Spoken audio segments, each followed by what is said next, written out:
Yes, ma'am. Calling to the meeting of the Pittsboro Board of Commissioners for Monday, February the 11th, 2019. And as is our custom, we'll begin with a moment of silence.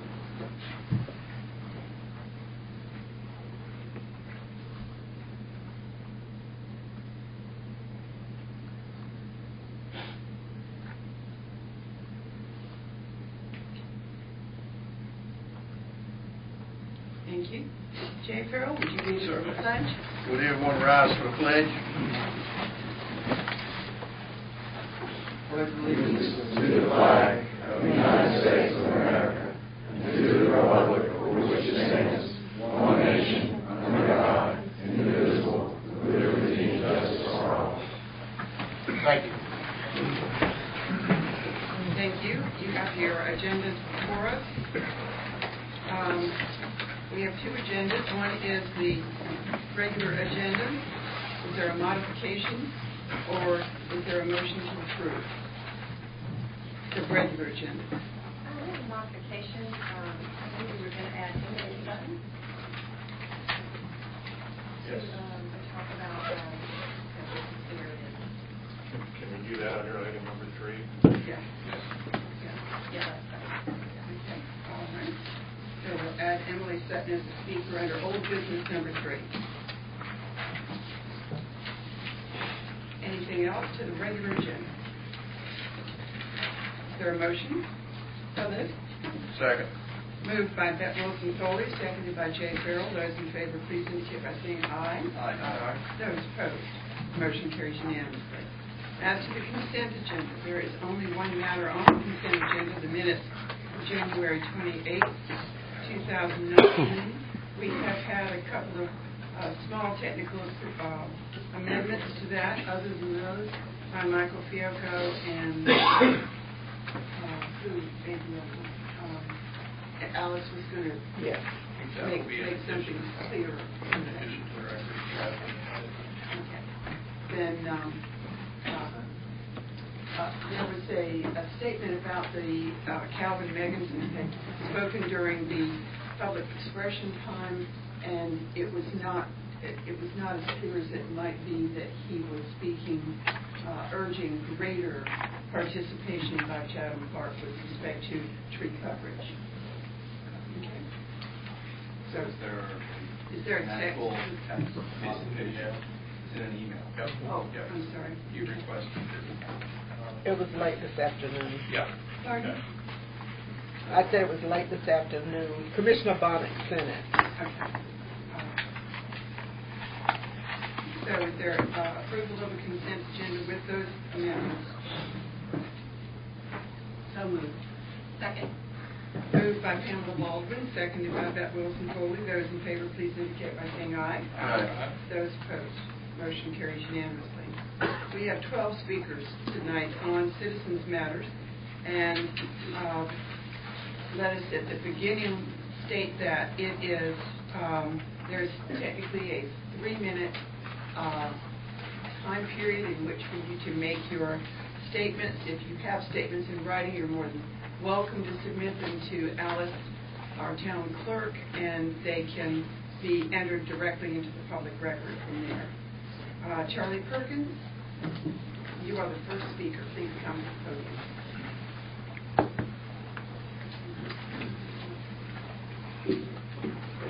Thank you. So Charlie Perkins, I live at 262 May Farm Road, Potterstone Village. And I was just wanted to speak a bit tonight based on some of the proposed development behind our neighborhood, right off of Pittsboro-Moncure Road. One of my neighbors, Ed Fowler, spoke at the last meeting. I just wanted to come here primarily just to give it from a perspective of somebody that's going to be pretty directly impacted by this. So my wife and I moved out here about 14 years ago, and we were drawn into the area of Pittsboro. Frankly, we could get a lot more land and bang for our buck than we could in Apex. But we also loved the trees and the space and a lot of the things that we saw out here that reminded us of where we were from. Regardless, when we moved in, we weren't told about necessarily that it was zoned industrial, and that's not what I'm here to fight about. what we were told was, there was a lien of at least 100 yards off the creek. The land behind the creek was private property, which had been until, I guess, it was sold. And fast forward to 14 years or 13 years, 6 months ago, where we were sitting here kind of talking about the same thing, the same developer or investor or concrete manufacturer, why we need something that's across the street from another concrete plant, and another one just like 2 blocks from here, but it's neither here nor there. The challenge that the last time they had was they couldn't get the sewage access that they wanted from our neighborhood. And by not giving that to them, we were told it was at least about a quarter or a half mile of trenching that they'd have to do. The new proposal looks not only to be kind of working a loophole that appears to be a sewage tap that's here very close to our neighborhood and to what they would want, but that was never on the table before. Their 10 acres that they're proposing to purchase literally is 300 feet from my back deck. And I'm all again for trying to make this work, but seriously, having a cement factory 300 feet away from a nice neighborhood that, has, I think, been a nice builder for Pittsboro to continue to grow. I mean, what can we do to at least understand what the next steps are if this does get approved? How is it that, we maintain some form of privacy or meet the expectations that I think we would all want? But again, recognizing that this is one of now, it's 10 acres, 180 acres more of industrial things to go in there. So if we think about how we can maybe create a greenscape or a better buffer between neighborhood and communities to this type of stuff. So I guess my ask is, who or how or where do we continue to make this go? I love to make passion please. I think a lot of people here do, but how do we help you help us, especially that as part of the community? So I got that. Yeah. Thank you, Charlie. Thank you. Where are we in the planning process, Jeff Jones? Has this been submitted? Yes, and we're reviewing the plans now, and it'll be a few months before it's complete. You could not hear that was the plan has been submitted, and there will be a couple of months in review with the planning department. Okay. Before it comes back to this board. Okay. Is there any way to be able to just meet with the planning board and learn more, or is that where You can always we follow up with the planning department. Planning department. All right. Cool. Thank you. Thank you. Elaine Chioso is next.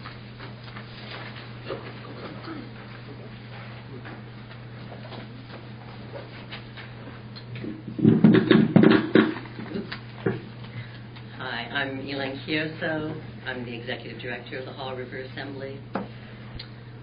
You've probably been hearing from a large number of people who are very concerned about the very extremely low tree coverage that Chatham Park has proposed. And people are concerned because they understand the benefits that trees and forests give us for cleaner air and water and flood prevention, habitat for wildlife, and of course the mitigating role for climate change. What's wonderful is that Pittsboro already has a document, recommendations for implementing a tree protection ordinance in the town of Pittsboro that was provided by the Conservation Ordinance Review Committee for Pittsboro. That would be a great starting point for an ordinance about tree protection, tree coverage for both Pittsboro and Chatham Park. So the tree coverage proposed by Chatham Park would allow as little as 3% tree coverage in the most urban areas, with only 25 in the most residential. So how does that compare to other places? Pittsboro's existing tree coverage, the downtown, within the town limits there, including the downtown area, is about 50% right now. Chapel Hill has an ordinance that asks for 30 to 40% tree coverage, and as new development is coming along. And that's a city that has about the same population that Chatham Park is proposing, 60,000 people. Charlotte has a vision plan for 50% tree coverage by 2050. And New York City, even New York City, has 24% tree coverage, which they credit for removing thousands of tons of water and air pollution every year, and have a price tag of $122 million per year that those trees provide. It's especially important that Chatham Park preserves existing trees as it gets built. We know that a large, healthy tree removes about 70 times much pollution each year as a small, newly planted tree. And of course, Chatham Park is built near Jordan Lake and the Haw River, and so what the town of Pittsboro decides about this tree coverage area will affect thousands of people and maybe hundreds of thousands of people because it impacts on drinking water, recreation, air quality. Chatham Park has not shown itself to be very concerned about the protection of our environment throughout this long process over many years. And we've heard that they're now investigating whether it be feasible to change the tax status of their land in the southern portion of the development for timber production. This could mean clear cutting all of the trees if they wanted to, and to be exempt from any tree coverage. And finally, why is Chatham Park and Pittsboro contesting the state's demand that greater environmental protections must be in place as Chatham Park is being built? And this would be in order to protect the Haw River. And I think we know why Chatham Park is not willing to do more, but what about Pittsboro?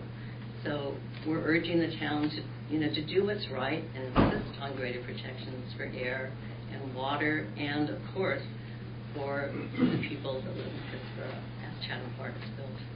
Thanks. Thank you. The next speaker is Kurt. I'm afraid Bradley.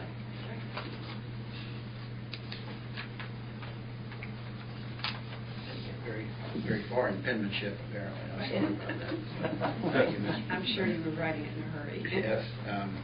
My name's Kurt Bradley, and my office is at 603 Carthage Street in Sanford. And I'm along with my group of developers of Mosaic. And I heard the comments last week. I've read things in the chat list. And as John Adams said one time, facts are stubborn things. But I've had to apply all the rules that you've cooperatively developed with Chatham Park, developers of Chatham Park, all of which they've been promulgated, not necessarily passed. And I can tell you that I don't find the numbers that people are quoting about the tree coverage factually accurate, not at least on our project. And I think if you don't look at them in terms of the total requirements, which include open space and parkland, to do our project, which is probably one of the densest, most urban projects in the area, we're going to have 65 acres, and only about 20 of that is going to be developed, and not 100% of that will be impervious. So if you add all that together, it winds up being about 35% impervious, which is much less intense. Most of that, the original 44 acres, 15 of which will be in the buffer areas and mostly almost 100% wooded. And so I think the tree coverage on our project will wind up being 50% or more. And I think there's some definitional elements of this ordinance that don't allow you to count trees that are in, say, street trees that are in the Pittsboro right-of-way along the streets. And so I just think that it's important, and I appreciate everybody's passion and why they want to preserve trees. We're for it. We want projects that look good and have tree coverage. You can't preserve all the trees because you aren't going to be able to grade your project so that it's ADA, accessible for people. If you preserve all the trees in the middle of the project, you have to grade that out. But you can go back and refoliate, which your elements require us to do, and we would plan to do anyway. So I just thought it was important that there is a counterpoint to some of the other positions, because we've had to apply these things, and they don't. What I'm hearing people think they say and what they actually practically make you do is when you develop the property is different. Thank you. Thank you, Kurt. Next speaker is Melissa Reeves Raley.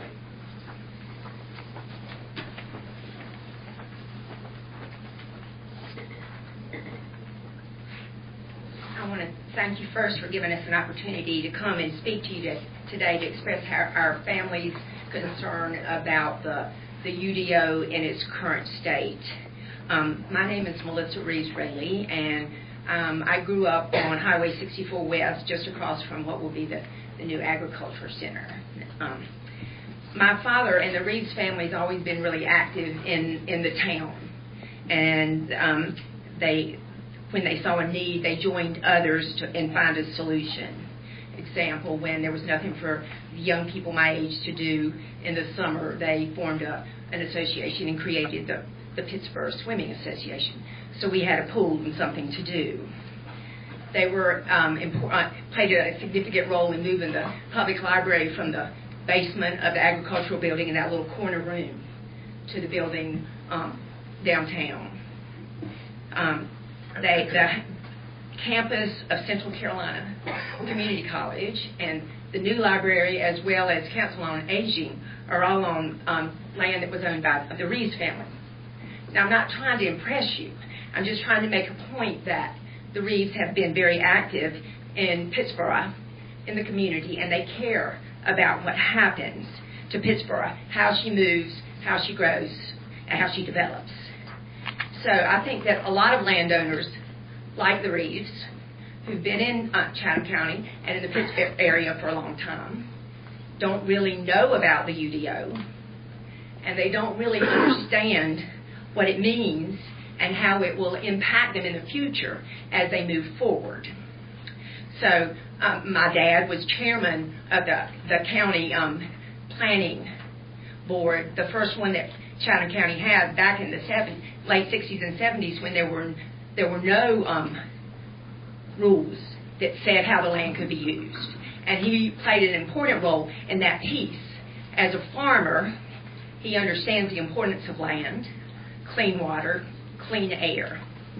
And so we are concerned that there are sections in the UDO currently that are going to allow or really impact how we move forward in the future. I think there are a lot of unknowns.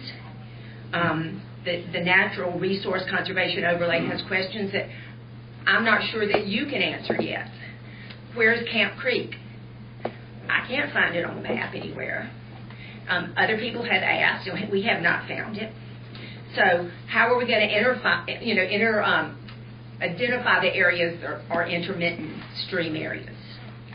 The map that you referenced in the article in the newspaper on December the 13th indicated there was hope to build a map, which I think a picture is a lot of times better than a 500-page document that you can't really understand. I looked at it, and I couldn't read it and understand it. And I have a feeling that would probably be true for a lot of you, and that you would need that Cliff Note version that helps you understand. And so I'm asking that you give time for us as landowners to be able to understand what it means and how it really impacts us. I know this has been going on for over 5 years, and for you it may seem like a really long time, but for those of us who have just learned about it, it's really not. So we're just asking that you not rush or move in haste, because if you make that decision, it's a lot harder to come back and fix it than it would be to go ahead and know what it means and do it right before you pass it.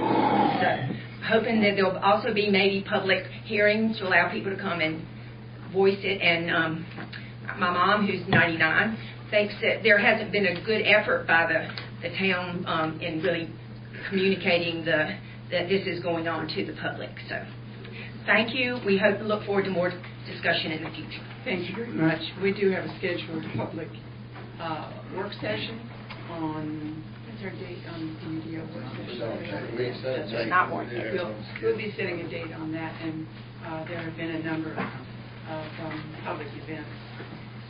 Joy Hewitt, you're the next speaker, please.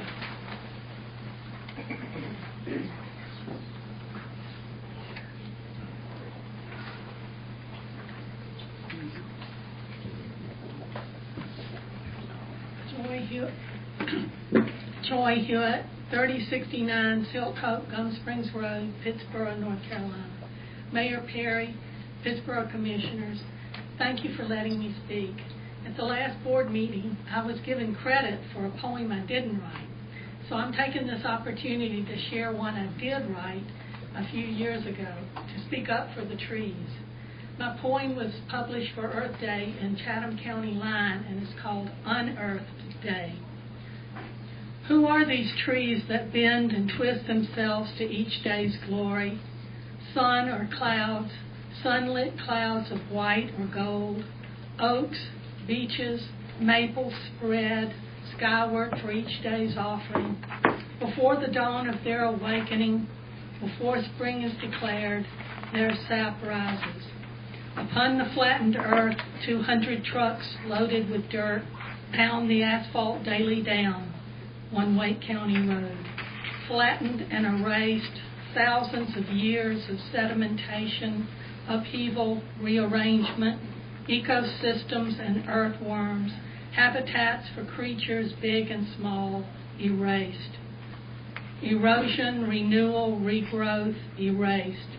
And in her place, the earth's once unruly face, blanketed with gray cement, becomes the tomb where once love and movement thrived, where once trees twisted towards the sun and beavers chewed their way home. Birds sang in the limbs that held them, and now erased all that choice. The earth and plants scooped out flat for shopping centers and developments. Briar Chapel's barren moonscape, Powell Place's promise to preserve some woods, a flattened scape, a scrape of raw earth, wounded, and who can sue for promises broken. Chatham Park developers rip up roots clinging deep in the earth. The hawk homeless cries in circles. Rainwater slides down slope toward the hall like red tears on raw land. The simple, new-planted nursery sapling beside the rootless lawn doesn't know what magic once offered itself before her, what choices awaited. Where are the dancing branches of her sisters once rustling in the wind? Thank you, Joy. Although I did think that the one that was given attribution to you was very clever, too. Oh, that's clever. The next speaker is Kevin. Excuse me. I can't read the last name.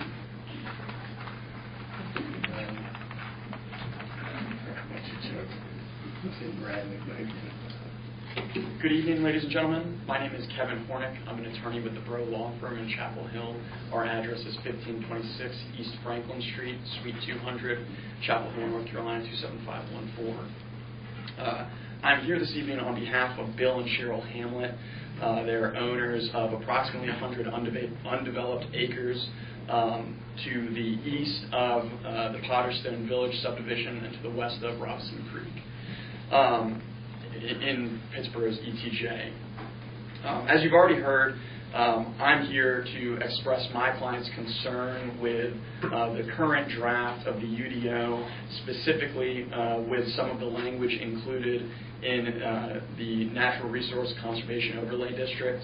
I'm not here this evening to tell this board what the board should do with respect to that district or with respect to the UDO. I'm simply here to urge the board to proceed cautiously, to set a date for the public work session that gives ample time for residents of the community to prepare thoughtful remarks, concerns, and suggestions to this board to consider at that time. We are concerned that the current draft may be overbroad and might go too far in protecting natural resources, which I think everybody can agree is absolutely necessary in Pittsburgh. But it might go too far in limiting my clients and other property owners' right to develop their property in a meaningful way. So we hope that this board will proceed cautiously and will provide ample opportunity for members of the public to provide their comment and input. That's all I have for you this evening. Thank you very much. Thank you very much. I believe we received a copy of a letter from Tom Morthus of your firm. Yes. Well. Thank you. Next speaker is John Wagner.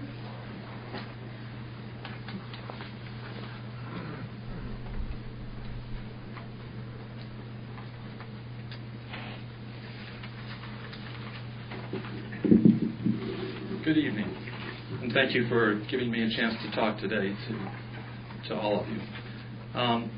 I'm really concerned about the number of trees that are going to be cut by Chatham Park with the current plan. And trees are incredibly important, and you're risking the biodiversity of that whole landscape, and you're risking destroying the unique character of this entire area by allowing Chatham Park to have such an incredibly low percent of their beautiful hardwood forests that are already there. And there was a mention in this meeting a few minutes ago of replanting, but instead of replanting, they need to leave the mature hardwood forests that are already there, and not clear cut, and then go in and plant saplings. So, not only are they risking an impoverished landscape, but this development, if they continue in this pattern, will get to be known as a vast Chatham Park slum, because that's where you usually find this kind of low tree coverage. If you look around the world and around the country, the areas that have so few trees are areas that have been impoverished in every way, and you're going to set up Chatham Park to be an exclusive but terrible landscape and a habitat that's not fit for humans or animals. So our trees are worth more than a quick buck for the developers. I really beg you to reject their current tree coverage plan and value the trees, because they're an important part of what makes Chatham County what it is now. And I really hope that you won't let 10% or 25% be allowed. That's just not adequate.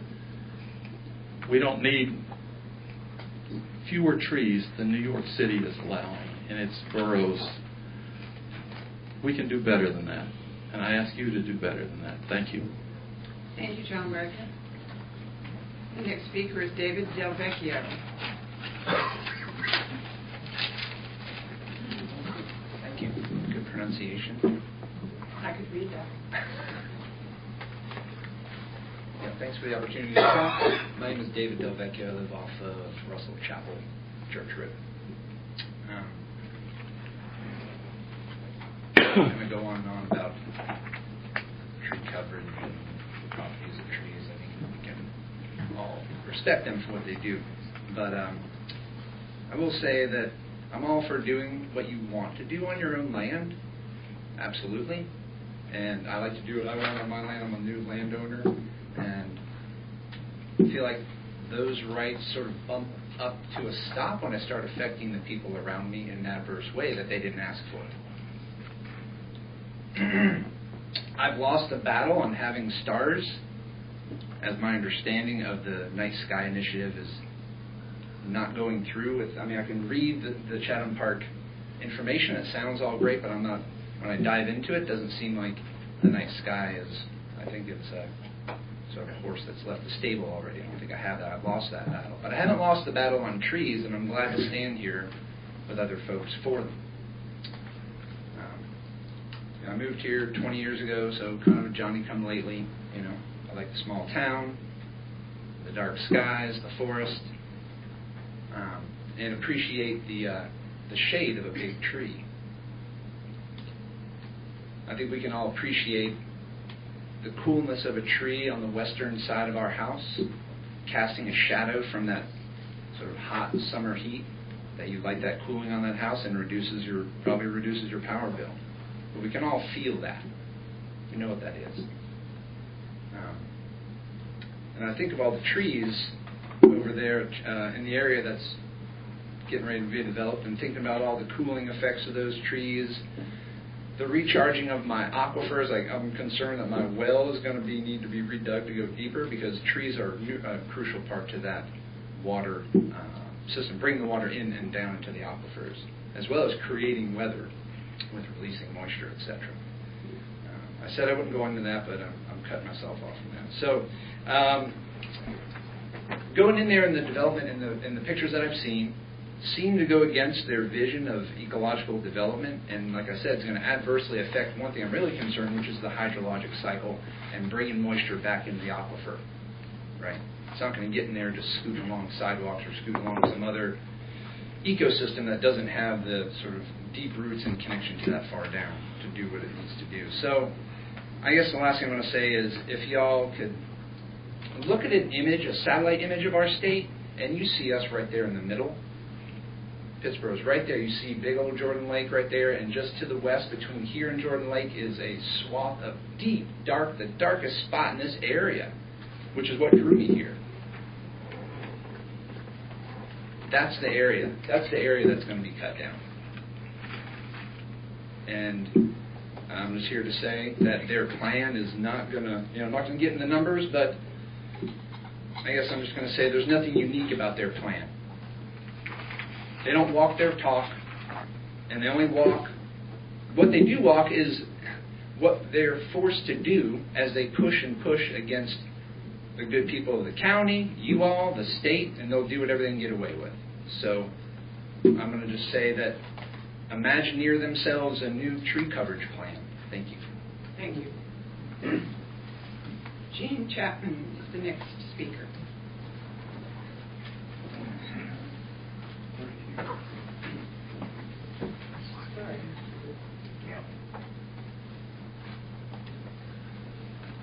Jean Chapman. I live in 204 Airport Lane in Bear Creek. Like many people, I came here on the New Year's Eve of 1974 and fell in love with this county, which was very much like where I came from and grew up in rural South Alabama.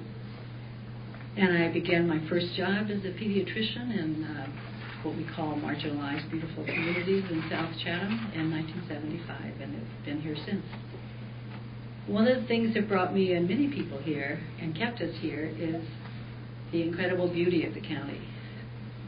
So it's more than a tragic irony that 40 years later, you're actually looking in a rational way at a serious proposal by a private company whose unapologetic goal is amassing wealth, who wants to take down possibly 9 out of every 10 trees over a range of 7,000 acres. And this is about trees, and it's about Pittsburgh and Chatham County and about all of us who love it. But it's bigger than that. I mean, we are watching the earth die around us. Not metaphorically, not figuratively, but literally. And we can't change all of that. But we can take care of what's right here in our own front yard and backyard. It just feels like, and this is not directed at you all, but it feels like a basic definition of insanity to think of allowing such a thing at any point in time, but especially in this time, when we're looking at the level of ecological devastation we are. So may we all work together to save what's left here in Chatham. Thank you. I'm a mother and a grandmother too, and that's very important to all of us. Thank you, Jean Chapman. I remember when you ran the Volunteers Health Clinic. You're in Jessamine Hyatt.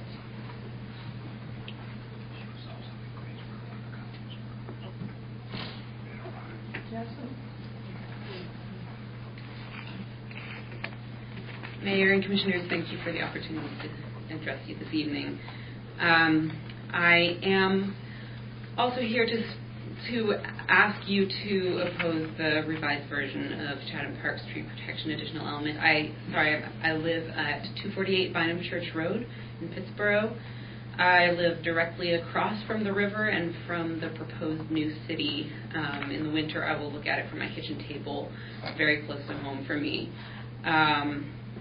Bynum right now is dark and quiet at night, which is incredibly precious and rare in this world anymore. And that's not even what I'm here to talk about. That is just something that is going to be really hard for me when that changes. A gentleman spoke earlier about how he thinks that there will be greater tree coverage than those of us who are concerned about this element are saying, and that it's not possible, he said, to maintain existing trees because of the need for grading and such. I think that in non-environmentally sensitive areas, it might be okay. Even then I question it, but it might be okay to clear cut and replant. But the point is that this development is going in an incredibly environmentally sensitive area on the shores of the Haw River. And I believe that I'm going to read excerpts of a letter that I sent to you by email on Friday. I believe that a development of such density does not belong in an area as environmentally sensitive and rich as the Haw River watershed around Pittsboro. You are well aware of the findings and recommendations of the Southwest Shore Assessment of 2008, which was initiated by Preston Development Company and in which Pittsboro Planning Department had a role. I think it is certainly uncomfortable when an environmental assessment of that type makes findings and calls for protections that conflict with the economic interests of the developer. But to ignore them is at best hypocritical and at worst disastrous insofar as they are based on the objective realities of the region. Only the existing mature tree canopy will protect and preserve the health of the river, along with its wildlife, recreation and tourism potential, and drinking water quality. Clear cutting and eventually replanting with sparse pockets of saplings, whether they are native or not, will create irreversible damage to the Haw River, our county, and counties downriver from us. It's a way of no return. Many great cities of the world have rivers flowing through them, and those rivers, and I've lived in some of those cities, those rivers are dead and dirty channels of water. They look pretty on the surface with city lights reflecting on them, but the life has gone out of them, and the pollutants that they carry poison the people and the land around them. Far from being an exemplary city of the future, Chatham Park threatens to become a concrete jungle of the past. For a city truly seeking to be exemplary, look no further than Charlotte with its plan to increase its tree coverage to 50%. As it is, Charlotte is trying to make up for past mistakes. Removing so many trees was a mistake in the first place, which they are now seeking to remedy. As I said before, clear cutting is a path of no return. We can't clear cut now and hope to restore the health of the river later when our children and grandchildren are sick and angry. Being exemplary means protecting the existing vitality of the land on which we build from step one. I thank you for taking these comments into consideration. Thank you. Thank you, Jasmine. The next speaker is Jan Berger. I spoke last week, and I think people who were talking this week about trees said it very eloquently already, so I think I'm just going to let it go. Thank you. And Liz Collins.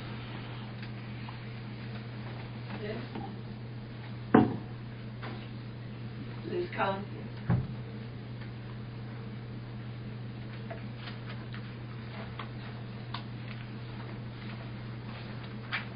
I'm already in my starter's craft. My name's Liz Cullington. I live at 390 Rocky Hills Road, Pittsboro. I'm going to try to be brief because I know you've heard from me before about the tree element, particularly the details of what's wrong with it. But some things I really wanted to say that I haven't said to you before. One was, imagine you had the financial backing to bid at an auction at Sotheby's and you won the bidding for the Mona Lisa. It doesn't matter if you like it. You know that it's considered a treasure. What do? You could donate it to a museum, or you could build a museum to house it and charge people admission. But you'd be an idiot to cut it into postage stamp-sized pieces and sell those off as fridge magnets for millionaires. That wouldn't be smart financially, when instead it could add value both financially and intangibly to your museum. This is the situation with Chatham Park and its forests. They basically want to take their Mona Lisa and ship it off for wood pellets. They have the opportunity to design a build around these natural treasures to actually do what they said that they would do. So naturally we're upset that they don't plan to do that and now don't even plan to save trees where they could or to replant everywhere they could.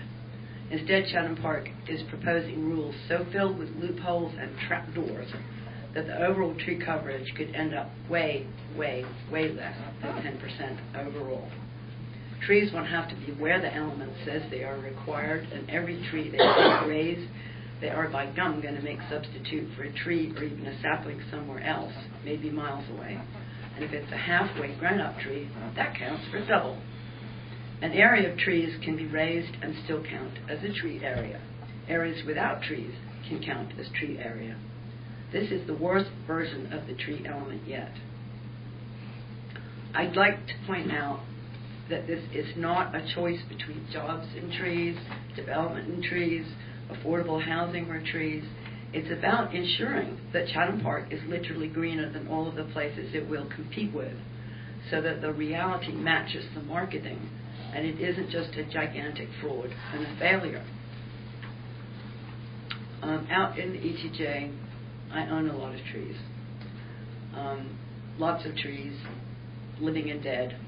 And what they provide me with is birds, and I can hear them, and they can hear each other. Without that, they can't reproduce. Such areas away from constant noise have bird species that can't function in cities and which need deep, quiet, connected areas of forest or farmland. Woodpeckers need my old, decrepit trees and quiet. The banks of the whole river apparently are a flyway for warblers. Pittsburgh has or used to have signs saying it was a bird sanctuary. I fear Chatham Park will be a bird holocaust.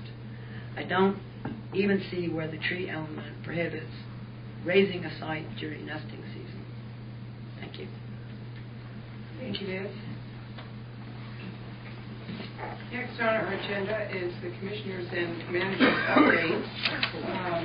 This is a time when we discuss what public meetings we have been to over the last while, and I've only been to two. One is that John Bonnet and I met with members of the 3M Corporation south of town and their associated truck haulers and Stone Company, and spoke to them about truck traffic in the downtown area.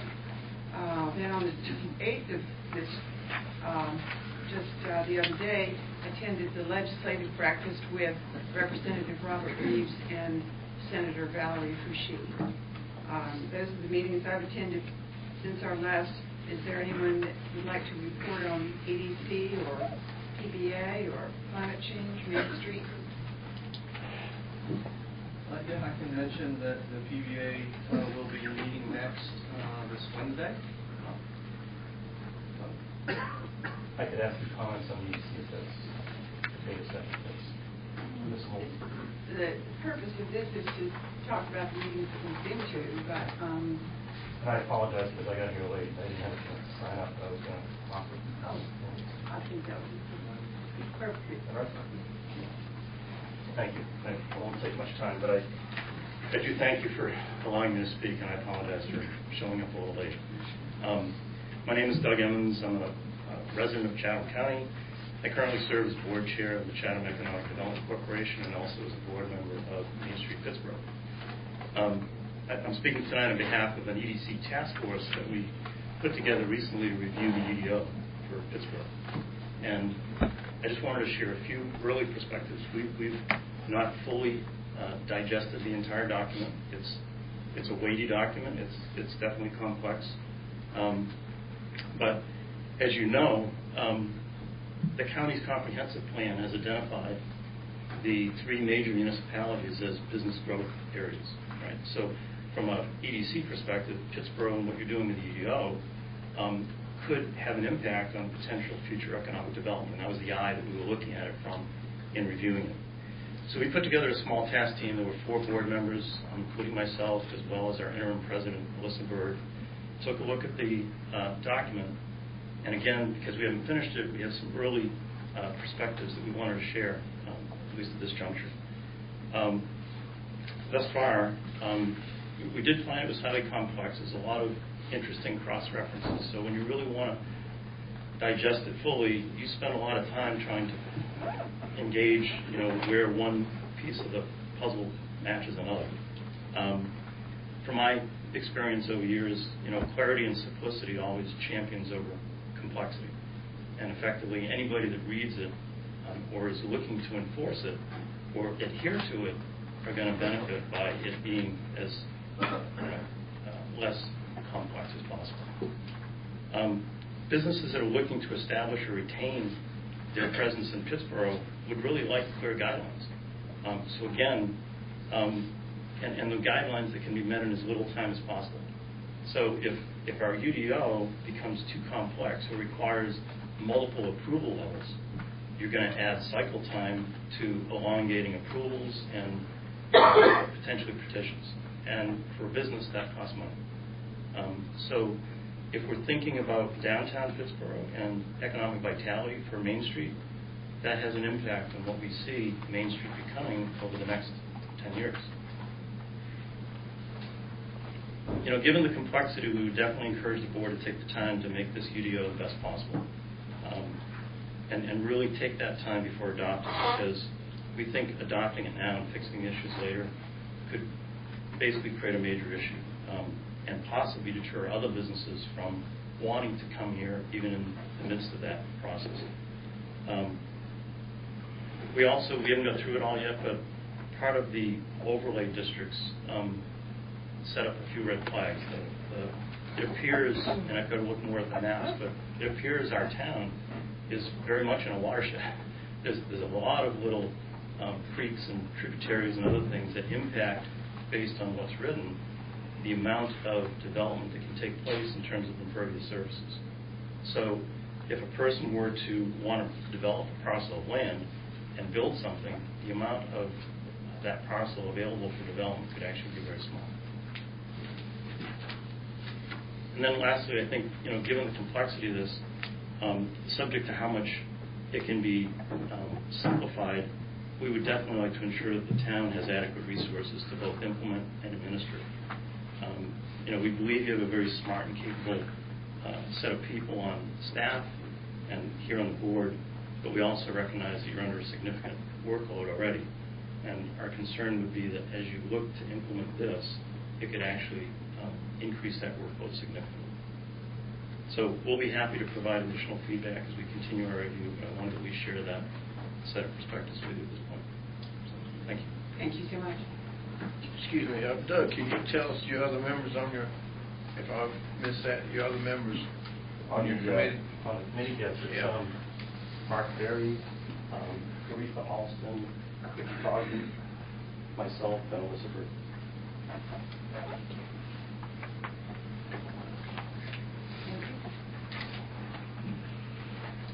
Do you want to Yeah, sure.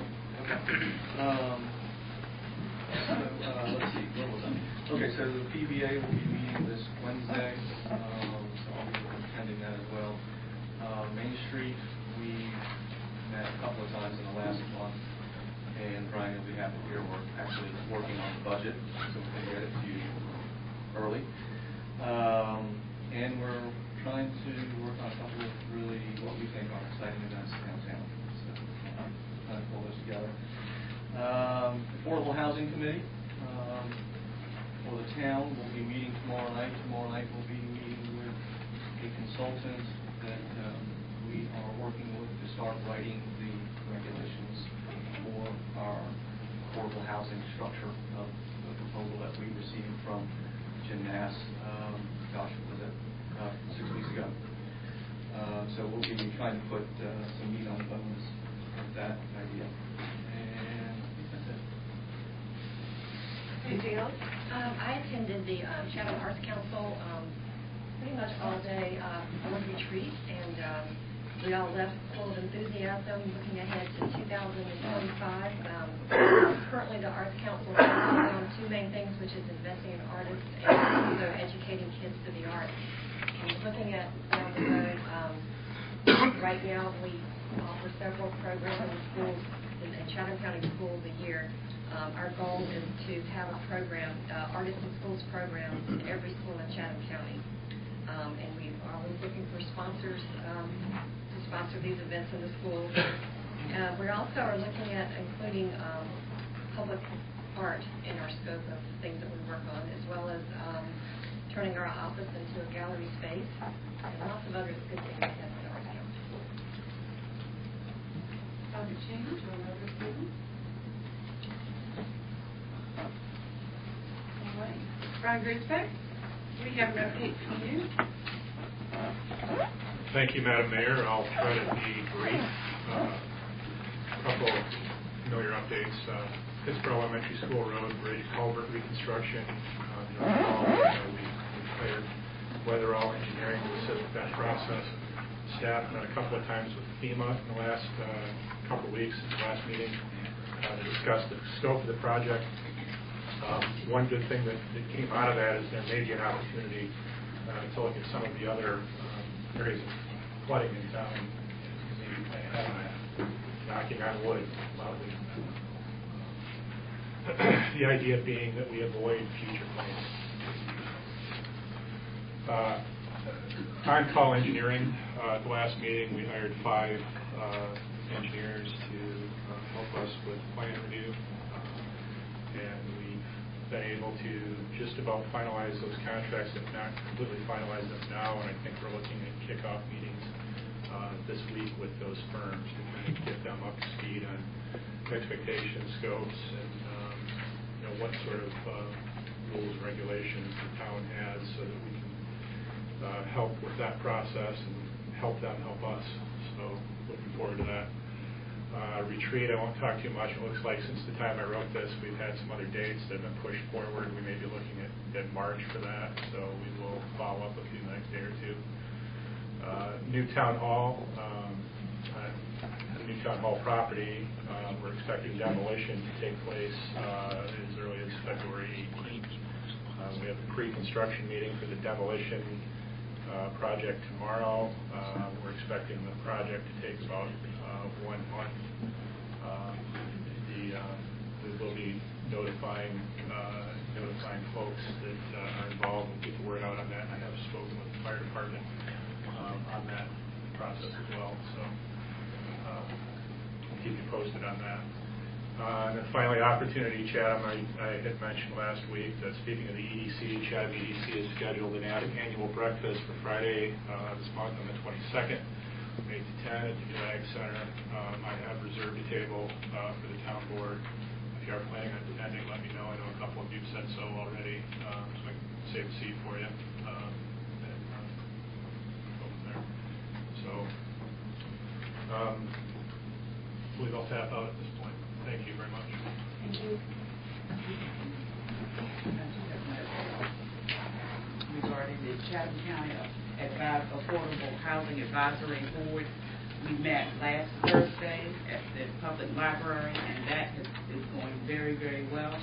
We're trying to determine exactly how we can connect with the community, how we can connect with contractors, as well as the developers, to determine how we can go forward in trying to put this affordable housing plan in place. So we want to be able to get the word out to the community, to meet with us, to discuss things with us. And that's an open meeting as well. We meet every first Thursday. Generally, it's at the new agriculture building, but last Thursday it was at the library.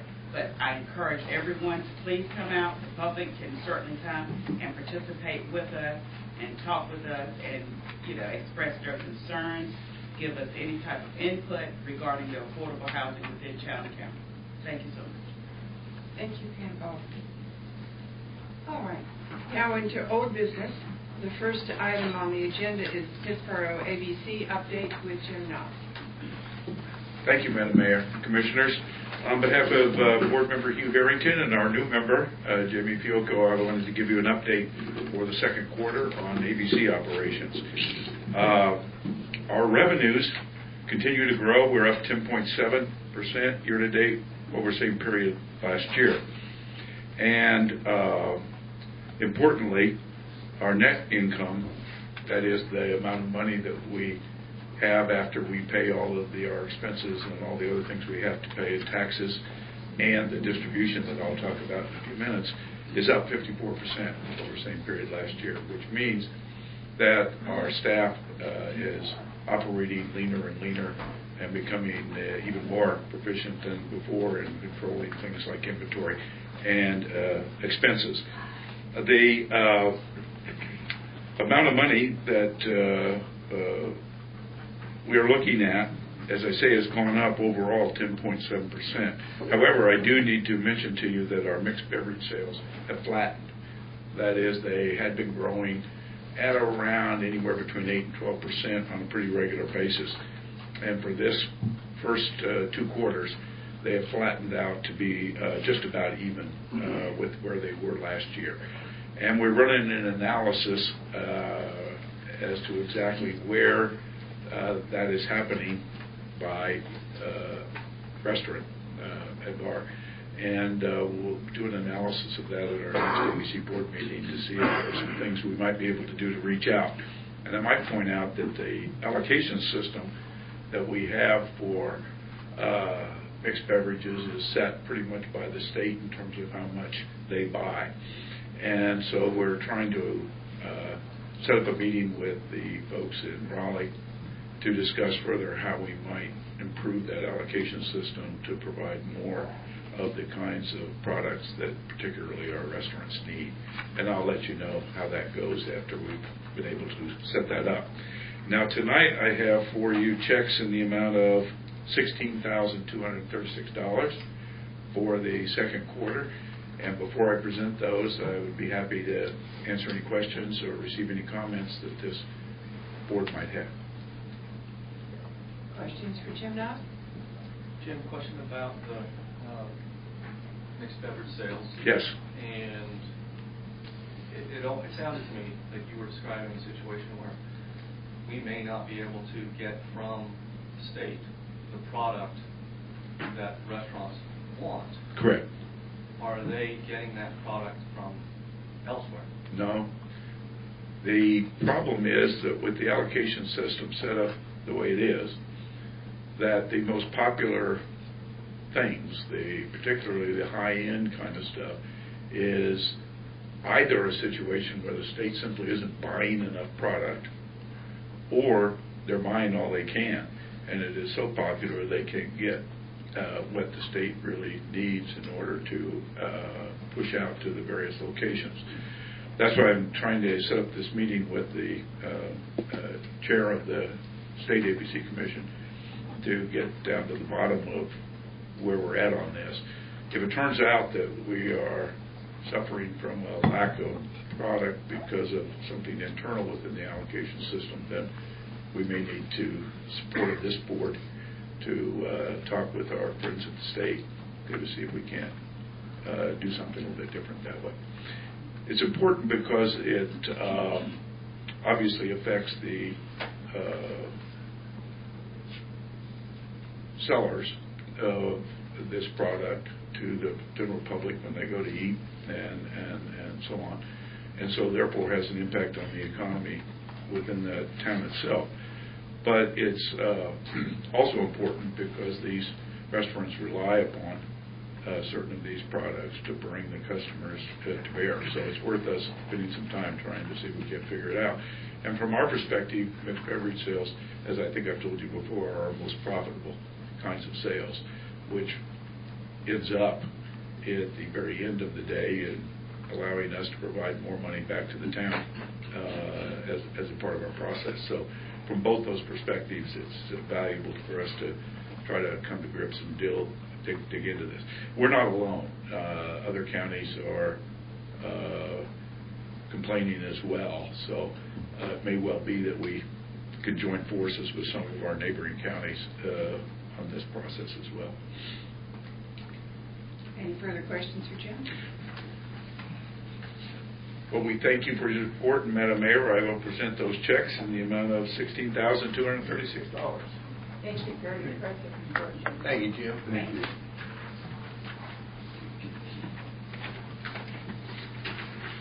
Next on the agenda is a special use permit for a LP gas refueling station at Lowe's on Lowe's Drive. And Victoria Bailiff will lead us in that discussion. Thank you, Mayor. This is special use permit SUP 2018-05. Matthew McClory is requesting a special use permit to operate a propane refueling station at 193 Lowe's Drive. The property is zoned C2 Highway Commercial.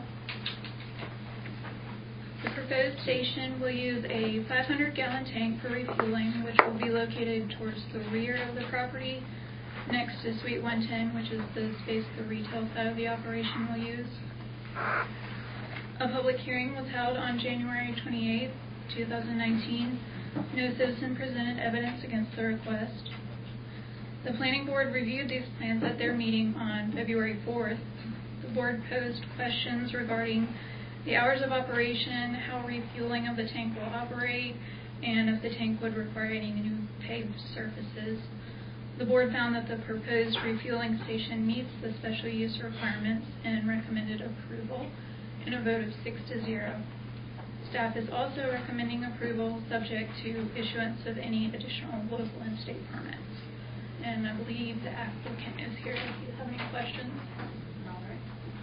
Are there questions from the board for either the applicant or staff? I have a comment.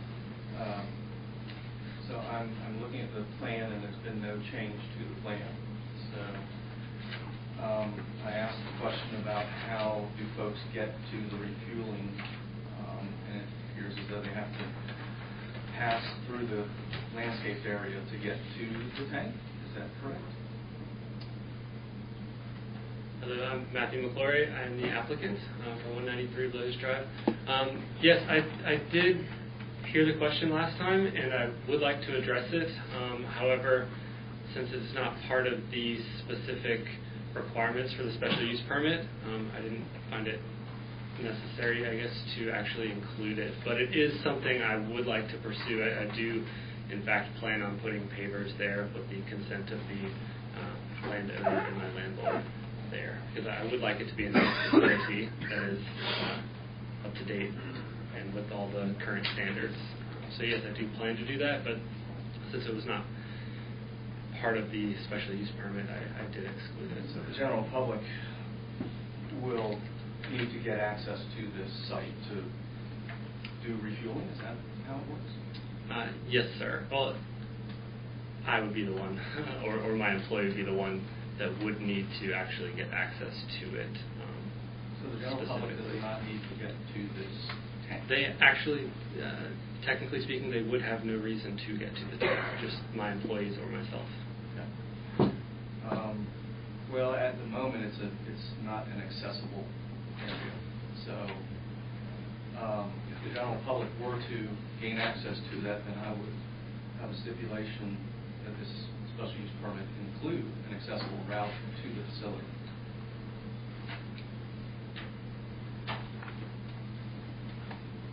Other questions? Maybe just a comment also.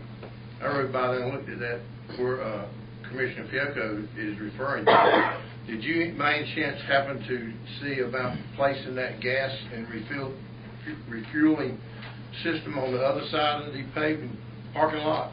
I actually did inquire about that initially. However, it is my understanding that there is an easement at that location, and the part directly across from the front facing of the store is too close to the property line per Department of Agriculture requirements for that type of tank, which is why I couldn't go that direction, and I couldn't go to the side of the building because of the existing easement that occupies that space.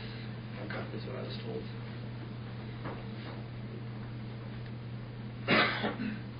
Other questions? With this refueling station, will it be fenced in? Is it the tank? And I'm sure you have to weigh the containers. That's correct. Yes, I do not have current plans to fence it. It does have to be locked or lockable. So typically, there's a cabinet that is locked, so that nobody can tamper with anything.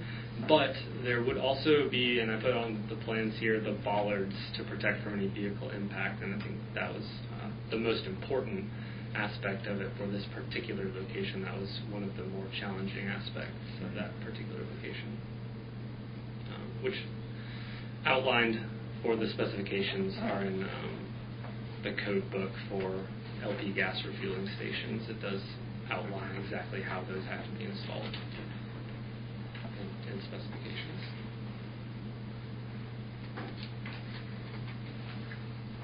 Is your store open? Yes, sir. I don't have any more questions. Further questions? Is there a motion? Make a motion to approve with the stipulation that if the general public needs access to the facility, that it will be an accessible route. Is there a second? Second. Moved by Michael Fiocco, second by Jay Farrell, with the addition of language that if the public needs access, that there would be, an accessible route. Any further discussion? Those in favor, please indicate by saying aye. Aye. Those opposed, motion carries unanimously. Thank you.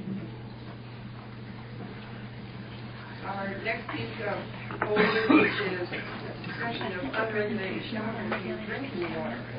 We'll be hearing from Adam Pickett. No, he's got it. He has to confirm. Emily Sutton and D.D.M. Smith. Good evening. Good evening, Adam. I guess I'll start it out just kind of briefly. This is a brief update.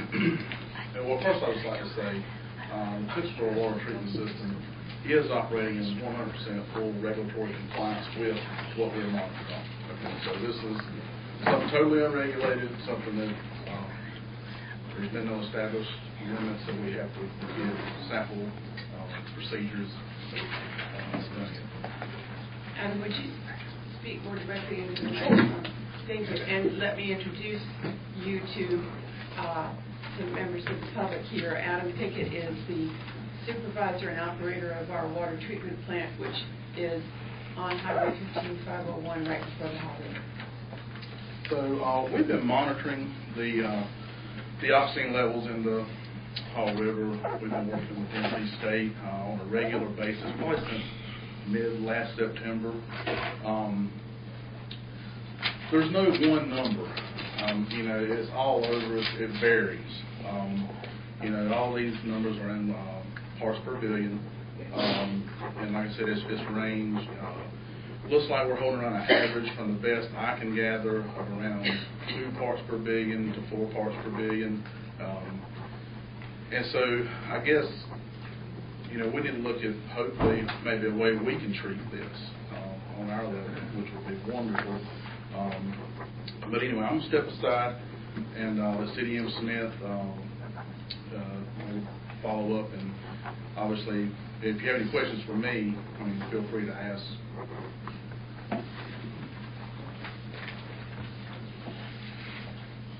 Thanks for having us here tonight. So my name is Reed Barton. I'm a professional engineer with C.D.M. Smith. That's predominantly an environmental engineering firm. We have 2 offices in North Carolina, one in Raleigh, which Bill and I work out of, and one in Charlotte. And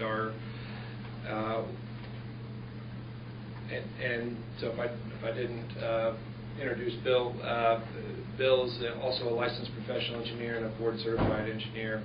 Bill leads our firm's water treatment practice that covers Washington, D.C. down to Atlanta, and has worked at a good number of the communities in that area, helping them get not only adequate water supply, but get it at the quality that folks are looking for. So we were asked to come here tonight, and I put a couple of slides together, to speak a little bit to the emerging contaminants in the Cape Fear in the Haw River, as well as answer any questions that you might have, and explain what we're currently under contract to work on and what could come after that. So just to share information today. I'm going to have to move to the side here so I can see this. So emerging contaminants. So the Haw River, like most rivers, is vulnerable to man-made contamination. And man-made contamination is a pretty broad term. Normally what we're concerned about is emerging contaminants. And so this may be a little background for those here, but I think it's a good starting point for the discussion. So what are emerging contaminants? Generally speaking, when we're talking about emerging contaminants, they're man-made and they're unregulated. And that's really the key. We, as humans, we have thousands, tens of thousands of chemicals that are used in industry for our lives. You know, for the just in our day-to-day lives. Of those, only about 200 of them have state or federal regulations for being in drinking water. So the vast majority of what we use in our world, we're not looking for it in our water. However, something makes it onto the emerging contaminant list, and there's an official emerging contaminant list with the EPA. They're looking at contaminants that are being found in our water systems, and they're believed to have possible health concerns. And I use the word possible because the health studies that measure the impact of contaminants like dioxane and PFAS and other things, they have a hard time keeping up with how quickly industry is making new chemicals. So they're just kind of always chasing the tail, the regulatory side, trying to keep up with the advancements in industry. Emerging contaminants, some of the ones you've probably heard a lot about, 1,4-dioxane. PFAS is a very hot topic this year nationwide. It stands for per or polyfluorinated alkyl substances. You may have heard about Gen X in the Wilmington area. That's a PFAS compound. Has a catchy name, but it's created in the Fayetteville area at a manufacturing facility. It's been put in the river for the last 30 years, and the drinking water intake for approximately 200,000 people are impacted by it in the Wilmington area. PFAS in this area and on the Haw River is more impacted by different species of PFAS, most notably PFOS, PFOS, and PFOA, PFOA. Either way, they're fluorinated compounds, to not get too sciencey on you, but they're carbon strands that have fluorine attached to them. And they're very useful in our world. They make things like non-stick cooking pans out of them. They make things like Teflon and waterproof clothing and wrinkle-free shirts. All these kind of things are enhanced and made possible by fluorinated compounds. So why does the current town water treatment process not fully remove all of the emerging contaminants? And the answer is that what we call conventional water treatment process, which is what most water treatment plants are using, is designed to get everything from mud, bacteria, viruses, protozoa, algae. There's certain things that it does a wonderful job of removing, and it makes water, as Adam mentioned, fully compliant with all state and federal regulations. What it doesn't do a great job at is removing some of these complex compounds that are man-made and on the emerging contaminant list. 1,4-dioxane being a good example. 1,4-dioxane is not appreciably removed. It's partially removed. It's not fully removed by a conventional treatment process in any town. It's not specific to Pittsboro. So what utilities are, if utilities are wanting to remove these unregulated contaminants, they have to look at a class of treatment that we generally call advanced treatment technologies. And so we're going to talk a little bit about that. Is there any questions on that? I've only got 5 slides, so I don't want to rush through it. When you say not fully removed, my understanding from various seminars I've been to is that it doesn't remove it. I was allowing for, yes, I was using non-quantitative words. It removes a low amount. Now, at the Pittsboro plant, powder activated carbon is being used, and that is getting some removal of PFAS. Of PFAS. Not so much It's as non-binding. 1,4-dioxane. It's non-binding, so it doesn't stick to the carbon charcoal, as we understand. Yeah, well, 1,4-dioxane does not stick to things very well.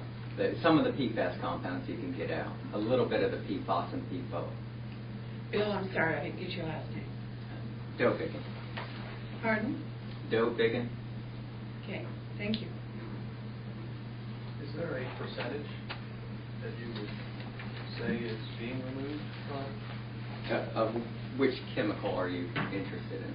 The PFOS and PFOA, Adam does what he can. He has some powdered carbon, and he feeds some of that. Just so town of Cary also feeds powdered activated carbon to remove some of these PFOS compounds because of public concern, not because of the limit.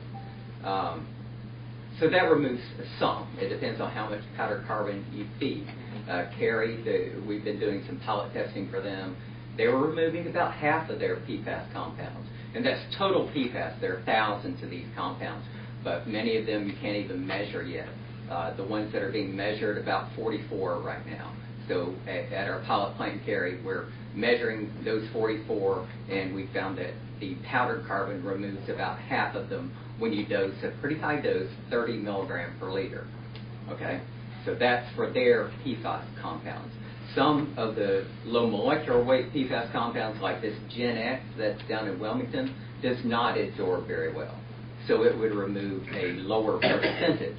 You're asking about percentages. It would remove a much lower percentage of Gen X than it would of PFOA, a higher molecular weight PFAS compound. Now, Adam led off referring to 1,4-dioxane, which is another issue in the Haw Cape Fear River Basin. You know, Haw going down to Cape Fear, it's Greensboro down to Wilmington. 1,4-dioxane all the way down. Everybody's got it. So what can you do about it? Conventional treatment removes very little. You know, we're talking less than 10%. If you have ozone, which we did the ozone system for Wilmington, we did it for Cary, it removes about 60%. You can do advanced oxidation, which we have done in other locations throughout the country, to remove as high as over 90% of the 1,4-dioxane. So it can be removed. The technologies are out there. That's actually in the later slides. What are some of these technologies? But I just had to go a little bit into that to give you the range. It's not 1%. It depends on the chemical, the technology, as far as what percent removal can be obtained. I appreciate it. Thank you. Jump into this. You were going to... Go ahead. I just had a question about that. You were talking about that it removes about a good portion of the dioxin, but does that also remove the PFAS? Yeah, that's the dilemma, that different chemicals require different technologies to remove them. And hence, we're doing a report for you guys. Adam and Elizabeth have a study of these things. And we will come back and tell you, well, this chemical can be removed with this technology at roughly this cost. It's just study level, so rough numbers, but it'll give you an idea that we know from other studies. We've done studies for all these utilities. We have an idea of which contaminants can be removed with which technologies already. But we need to get more site-specific data on what are your concentrations, because your concentrations are different, you know, than some of these others for various reasons. If you're on Lake Jordan, it's obviously going to have late impacts on water quality. You have different feed waters coming in. It's not just the Haw River, and so on. I think one of the things we're looking for are alternatives. We know it's there. Yes. We know it's in very high Yes. concentration, although we understand it's not regulated. But it is certainly of great concern to us because it is not just an emerging contaminant. It is, with almost definitive certainty, a carcinogen. And that has led this board to be very interested in solving the problem. And I think it's a mystery to us as to why it is not regulated upstream, and why we are forced with the idea of having to clean up somebody else's mess. That's an excellent question. And it actually is North Carolina regulated in water supplies, but it's not regulated as far as treatment and drinking water. And it's not regulated at the federal level. And at the federal level, they're just not acting on regulations in a timely manner for a variety of reasons. They're averaging over 15 years just to do a regulation at all now. Anyway. I think once they do regulate, they can just alter the chemicals slightly, and then it becomes a new product. So then you're That's back exactly to- what was done with this Gen X compound. Gen X originally was that particular part of the process of their non-stick material. They were using a higher molecular weight compound called PFOA, perfluorooctanoic acid. And years ago, they agreed with EPA, we'll find something less toxic, and that was Gen X. And they started using that many years ago, and then all of a sudden, recently, people said, what, there's Gen X in our water? And that's what's happened down at Wilmington. So, we have it here too. you have PFAS chemicals. You have PFAS, PFOA. You have very little Gen X. That particular one, thank goodness for you guys and Carrie and others upstream, that's made at this plant down in Fayetteville. The Gen X. There was an interesting article in the News and Observer that the Duke researchers, in order to get a reference sample, pulled water from Haw Haw River, I believe, and were surprised to find higher concentrations in the Haw than the Cape Fear below the... Yeah, it depends on which chemical you're talking about. Certainly 1,4-dioxane has been found at much higher concentrations further upstream because it's closer to the discharge sites, right? The discharges are further upstream. So obviously the concentration goes down by dilution as you get towards Wilmington for the 1,4-dioxane. Well, you won't be looking at reverse osmosis as one of the options because that seems like, I know that's expensive, but I know that seems to be one process that really seems to take care of everything. Yes, it is expensive. You need to have a place to put the concentrate. When you treat water with reverse osmosis, you're pushing the water under pressure through a semi-permeable membrane. And the membrane excludes, holds back the contaminants and lets through the pure water. It's a wonderful thing.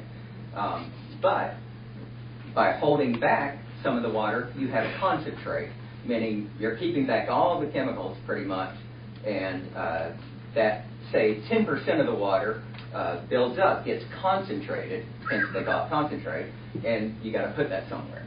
So that's why that technology is used more along the coast, where they have somewhere to put it, out in the ocean or such. And hence, Brunswick County is pursuing this because they're near the ocean. They don't have anybody downstream of what can be their discharge stuff. I'm wondering, my husband works in dialysis in a clinic here in Pittsburgh, and Yeah. they have to have really pure water. That's Yeah. what they use, and it tastes incredible. Yeah, and we can give you costs for LPRO. We'll have to qualify it about the concentrate. You got to, even if you want to spend that much money, you got to find a place to put that concentrate. Basically, wastewater, concentrated material has to go somewhere. We'll also price out for you ion exchange, which can provide a good bit of removal of the PFAS compound, granular activated carbon, which a number of the utilities down in that Wilmington area are using because it does remove the higher molecular weight PFAS compounds very well. UV-AOP, that's the one for 1,4-dioxane. That will remove over 90% of the 1,4-dioxane. So you'll get a price for that. And ozone biofiltration, that's what we did for Wilmington and Cary years ago. And that does give about 60% roughly removal of 1,4-dioxane. Okay. So I jumped ahead to the technology to answer the question. Okay. Everybody good? Any questions on that? So let me go back a minute. So who's on this water supply going from Greensboro down to Wilmington? Greensboro, they're pursuing powdered activated carbon to get out some PFAS compounds. They also have plans long-term for granular activated carbon, like we did downstream. We did post GAC, that's granular activated carbon, for Pender County. Wilmington is now pursuing that. Brunswick County, we're doing reverse osmosis. Fayetteville is, to date, they're looking at their options for treatment, but to date they have just pushed, hey state, this is supposed to be 0.35 microgram per liter or less in public water supplies. Like right here on the Haw River for you guys, like the Cape Fear River for Fayetteville. So they're pushing the state, and the state is starting slowly to put it in an NPDES permit. So your 1,4-dioxane, good news. I got good news for you. It should be going down, but it's going down very slowly as they put in these NPDES permit zones. Okay? Who got to leave off here? I mentioned Brunswick County. Cary has ozone. We just pilot tested all these technologies for Cary, and that's one of the logical next steps after we do a study. We may recommend some pilot testing for technologies you might be interested in. You know, once we give you your options, if you're interested in 1,4-dioxane removal, then you might want to pilot test the UV peroxide or UV advanced oxidation process. Okay. Bill, how does the concentrate behave in a sewer treatment plant? It depends on the plant. If you have a large plant, it's not necessarily a problem. You certainly have more concentrated material of whatever the chemical is.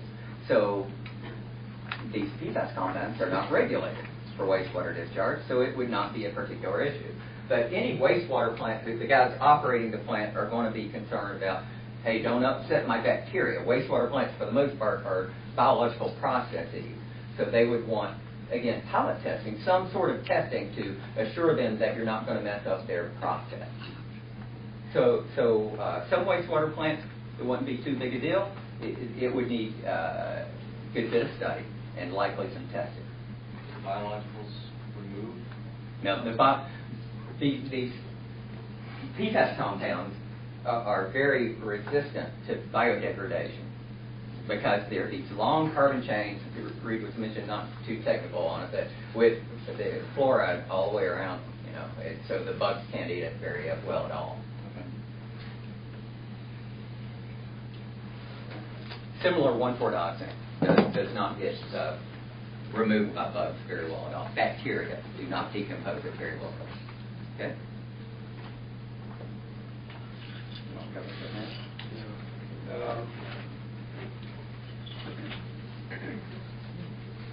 Okay, so if it doesn't show, Bill also taught water treatment at Duke.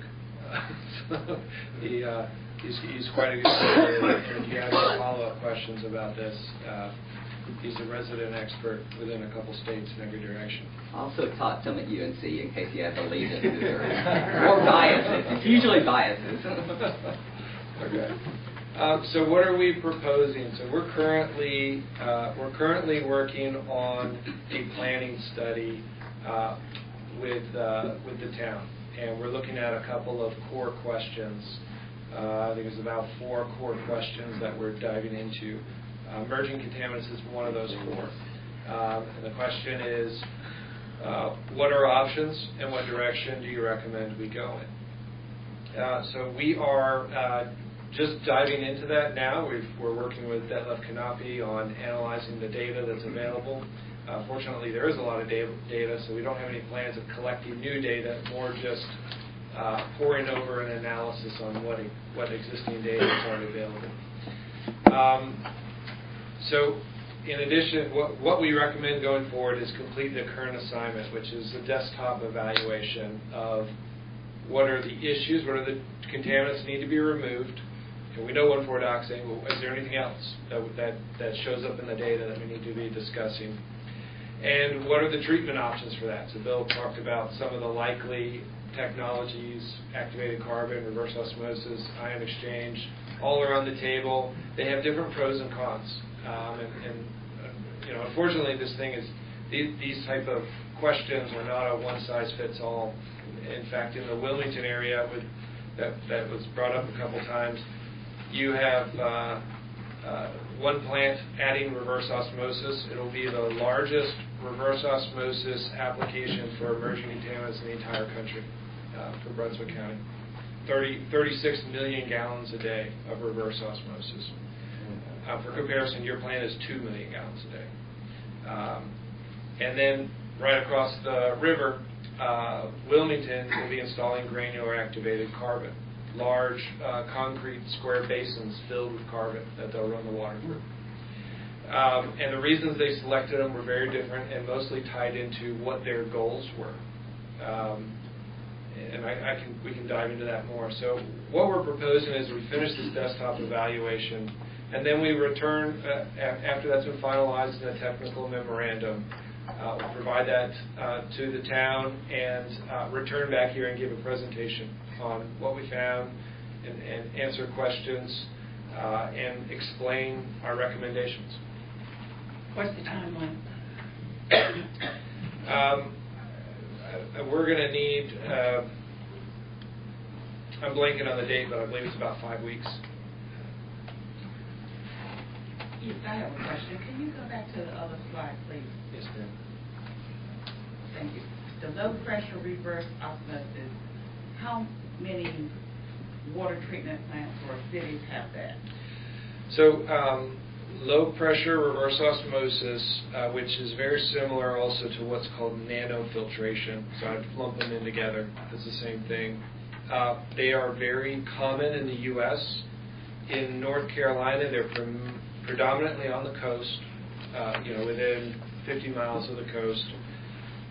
There are probably several dozen in the state, so it's not a, if you went the direction of low pressure reverse osmosis, it's a tried and tested technology. It's, to be honest, it's the Cadillac on the list here. Right. I assume that was. So basically, you would have to refit your plant, your water plant, extensively? Well, the cost, I won't lie to you, it does cost a fair amount of money, but you do not throw away your existing plant. It's a polishing step you add on the end of your plant.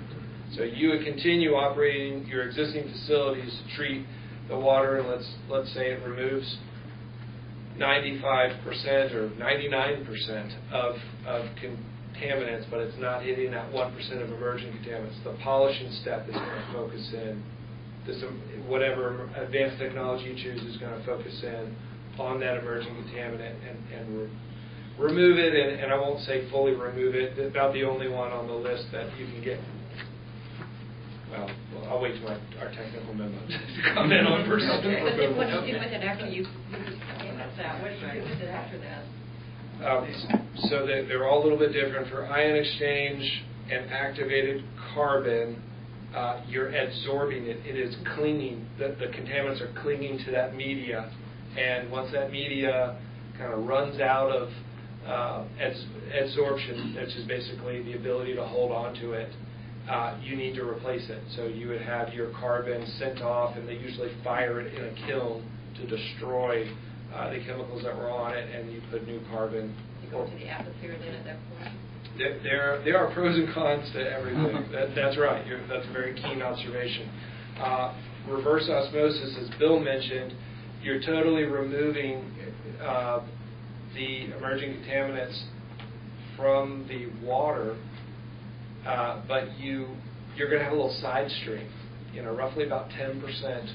So every 10 gallons you push through, one of those gallons carries the water that's not drinkable away, right? You need 9 gallons of drinkable water and 1 gallon of not drinkable water. It's sending it to a wastewater plant, though, is one of the top options. And if there is availability for capacity at your wastewater plant, that could be a viable option. Ozone biofiltration is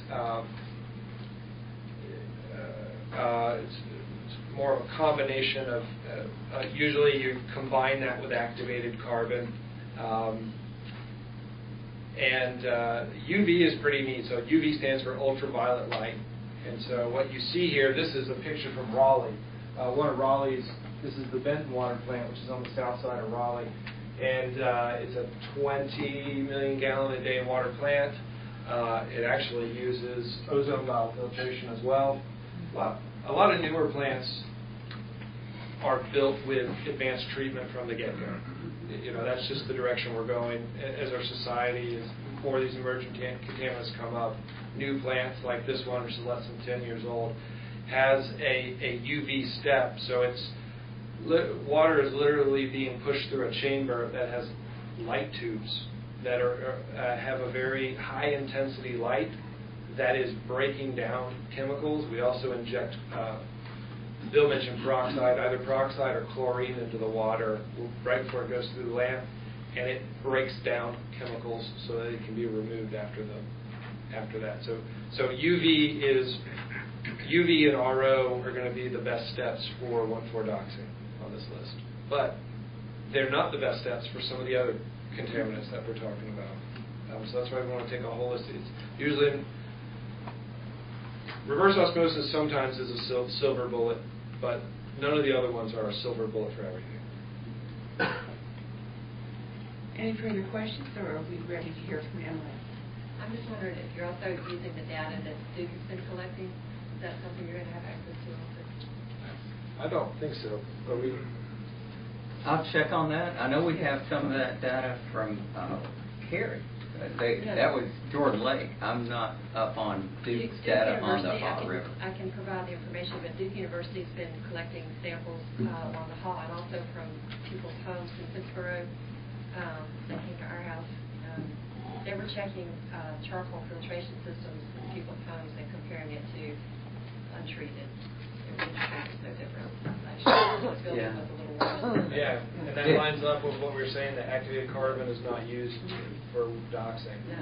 Yeah, Detlef did the same thing downstream in the Wilmington area, testing home RO systems, and showed that even a home RO system removes a lot of contaminants. Take that to each other for Christmas. We'll look into getting that data. It's not a data set we have already. Okay, I'll try to send it to Mr. Brisbane, information. What can you tell us about how these various processes, and maybe this is too in-depth, maybe it needs to come in your technical report, but what can you tell us about how these different processes change the water to the extent that it may perform differently in our distribution system? Yeah, you just went to, we were at freshman level, you just went to senior level. The answer is what happened in Flint. Yes. You have to be careful for. You can change the chemistry of the water and upset the water balance to the point that you can corrode pipes if you're not careful.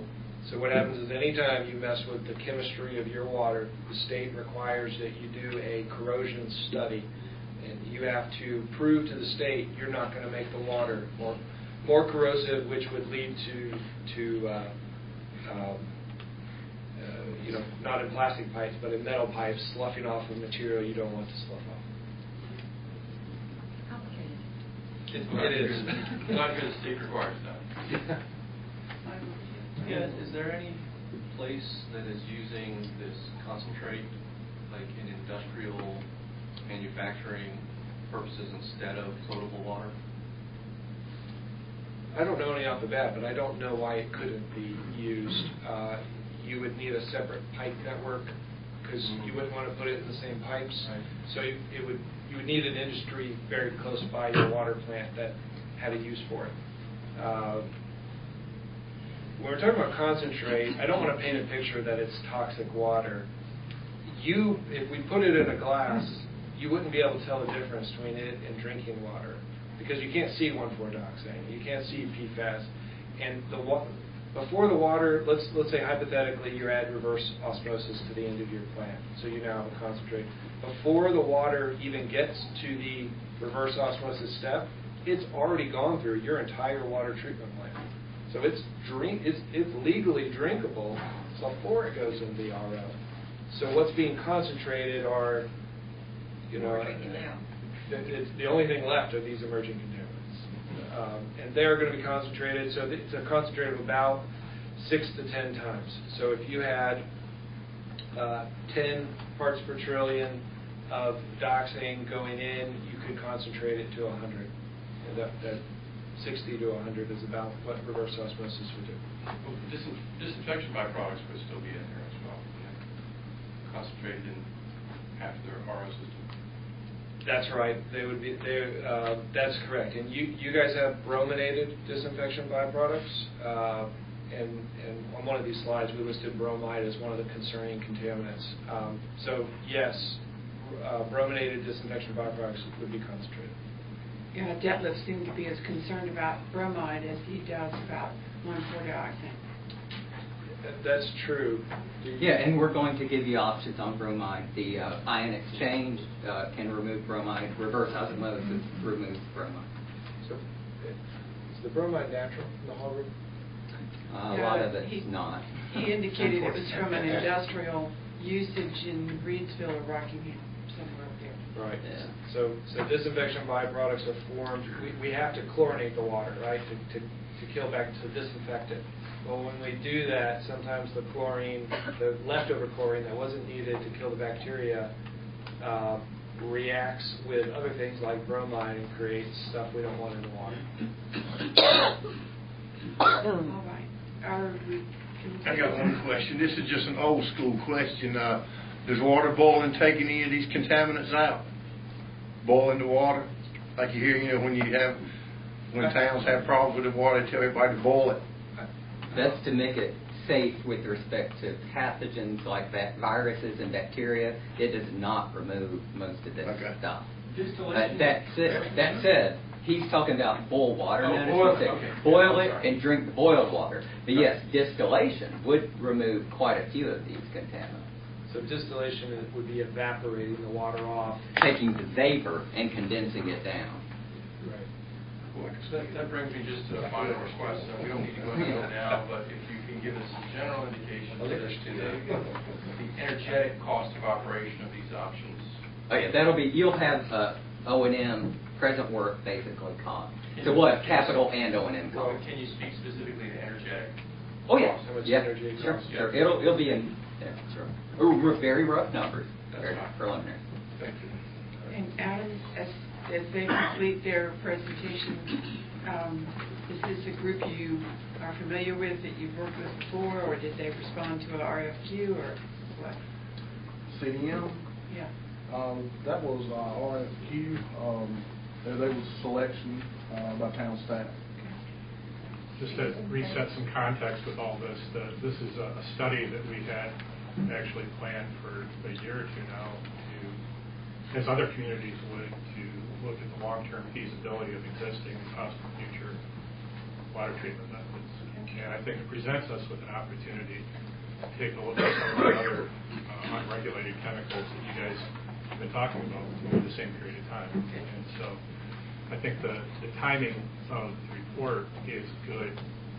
We'll certainly do our best to hurry it along, because that should allow us enough time for not only our capital planning, if some of the price tags are a little bit higher maybe than we're used to, but seeing what we can do in the near term, even within this upcoming budget process as well. So we're going to keep pushing to make those goals reality. Yeah, so a decision for you guys will be, what's your goal? Because you're going to get, obviously, a higher cost there, but it gives you better water. So we'll give you what you can achieve with the different technologies. Okay. Thank you very much, John. I'm so happy that you're joining on board. So thank you, Adam, for Thank you. I'm excited about it. We'll stick around too if there's more questions after. Emily Sutton. Emily is the Fall River Assembly Riverkeeper. Thank you. So I, first of all, am so encouraged to know that Ms. Goodson and Mr. Pickett have taken the initiative with town staff to select a team that is so knowledgeable about emerging contaminants. I will say that I spoke to a few of you before and just want to urge that this study looks at PFAS as a class rather than just 1,4-dioxane or just brominated compounds. And then, like one of you mentioned before, looking at PFAS as a class eliminates the problem of these new compounds popping up afterwards, like the Gen X example. All right. Sorry, I just got this just a minute ago. Okay.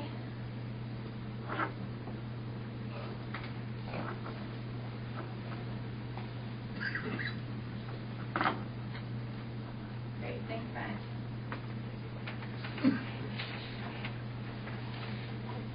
All right, so I won't go into all the specifics about the actual compounds of the emerging contaminants issue. I know I've said a lot of that before, and the CDM Smith folks just gave a great representation of all of that information. So I wanted to skip ahead to pathways of contamination. We know that these compounds are getting into surface water through wastewater treatment plants. A lot of these wastewater treatment plants upstream from Pittsboro have combined waste streams, so it's combined industrial facilities and residential municipalities. So those combined waste streams have all of these industrial contaminants going into one wastewater treatment plant. And then those industrial facilities, they're called significant industrial users, SIUs. They often have pretreatment programs that they have to be regulated for certain compounds, certain metals, industrial contaminants, and these PFAS compounds, 1,4-dioxane, they're not regulated in pretreatment programs, and they're not quantified in that waste. So that's how the pretreatment programs are leaching these compounds into wastewater treatment plants. But wastewater treatment plants often accept landfill leachate, which is the liquid that drains from landfills. And as we know, these compounds are in a lot of textile industries. They're also in fire retardant, water resistant materials. So you think about construction and demolition landfills, and all of that leachate that is coming from there is probably concentrated toxins with these. And so wastewater treatment plants accept that leachate into landfills often. Additionally, land-applied biosolids or sludge, these combined waste streams have all of those residual solids that are then concentrated levels of these industrial compounds. That sludge is exposed to wind and rain when it's land applied, and a lot of the times these fields are next to streams, and so they quickly run into surface water. And lastly, we know that there are some individual dischargers. This permit called NPDES permits, there's a discharge permit for individual industries. There are still some specialty textile industries in the Haw River Basin.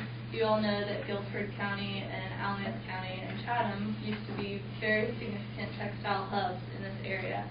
Guilford and Alamance still have a lot of textile individual dischargers, and those textiles are specialty fabrics. So seat belts, water resistant, fire resistant compounds that are often containing high loads of PFAS. Is there any questions about that before I move on? No? Okay. So we have been talking to the state about regulating PFAS as a class of compounds, and this has actually happened in the contested case with Chemours for regulating it as a compound, as a class. So like someone said earlier, these compounds are easily modified to avoid regulation. So if you regulate PFOA or PFAS, then you get something like the Gen X example, where they just change a molecule and then it's not regulated. So this is often referred to as a game of whack-a-mole. Regulate one and another one pops up. So PFAS has been quantified as a class, and guidelines have been set regarding well contamination in the Chemours consent order. So this is a long distance map. I'm going to zoom in a second. But they have quantified all of these PFAS compounds as a class, not separating out one compound from the next to quantify it. And the significance of that is that if a surrounding community or a well has a certain number of PFAS as a class, then the well owner is subjected to get free drinking water from the town. So Chemours would pay for that interconnect with the town. who has reverse osmosis or granular activated carbon, depending on if it's Brunswick County or Wilmington. So the concern here is that this report was done after the Gen X discharge permit was limited, and so they're no longer allowed to discharge that compound, Gen X. So that was in a different discharge pipe, and it was collected and sent to be injected in wells underground, not drinking wells. But just so you know, there's no way, right? So the concern here was that these levels, after the Chemours discharge for Gen X, it was actually higher in the Haw than it was below Chemours. So I'm going to zoom in for that. So when they were doing this report, the compound class of PFAS, the levels were 209.7 nanograms per liter. And you see it goes lower as it is diluted downstream. Now below the Chemours plant, above it is 85.8 and below it is 207.1. So there are still perfluorinated compounds being discharged, but it's higher in Pittsboro than it is below the Chemours plant. So this is not, I want to stress the fact that we're not starting at the same baseline that other communities are starting. So even if the cost for reverse osmosis is significantly higher, if it removes 99% of it, then hopefully we'll be at a healthier level than if we're just removing 40 to 60%.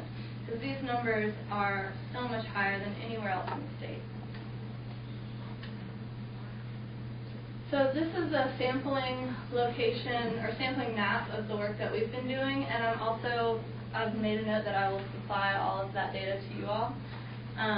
We've been sampling with Dr. Heather Stapleton at Duke University and Dr. Lee Ferguson at Duke University, as well as Detlef Knappe at NC State.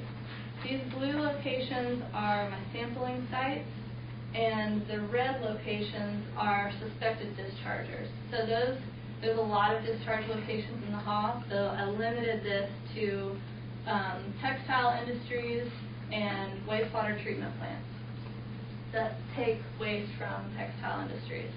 And all of these yellow dots, those are sludge application fields.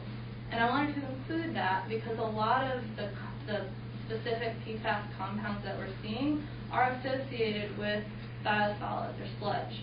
So Dr. Stapleton has done research to link flow levels or rain events with levels of perfluorinated compounds in the Haw, and there's a significant pattern of what compounds are being found, and those compounds are often linked to sludge because they're not, they stick to the lipids in sludge rather than going straight through the effluent. So that's the difference there. So before I get into the tables and data, do you guys have any questions about the content so far? No? Okay. So these are the PFAS totals that we've seen at 6 different sampling locations. The different colors are different dates, and I wanted to emphasize that because there are seasonal variations. That red bar is in June or July, and the river level at that time was very low. And so there are times when the water level is really low that the Haw is effluent dominated. And so Shallowford, Saxbahaw, Bynum, those are increasing as we go. And that signature series is usually the same. It's Bynum and Jordan Lake have really high levels of those on those same days. So.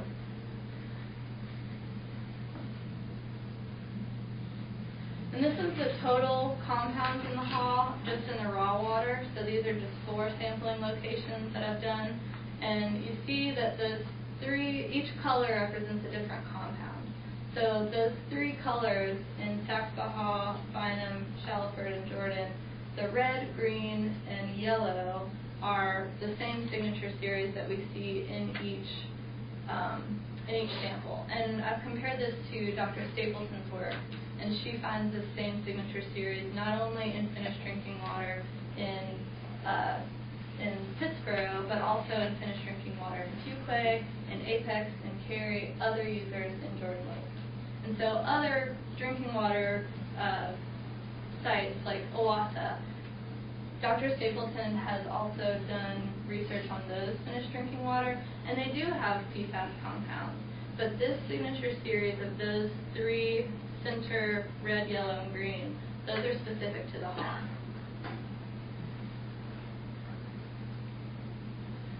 So this is comparing raw water and finished water. You see that granule activated carbon is removing some, but not all.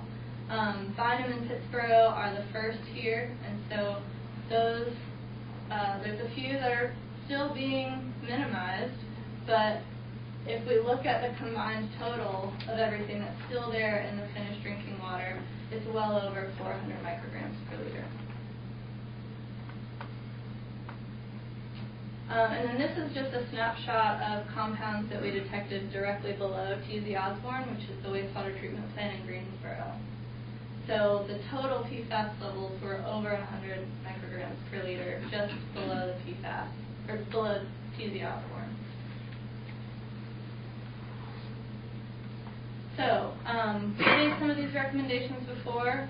I'm thrilled to see that some of these recommendations are already being used. You've invested in a knowledgeable contractor who will do this feasibility study on different options. But we urge you to address the issue of industrial contaminants as a whole, not just look at one versus the other. And notify the public drinking water users of these levels that they're drinking.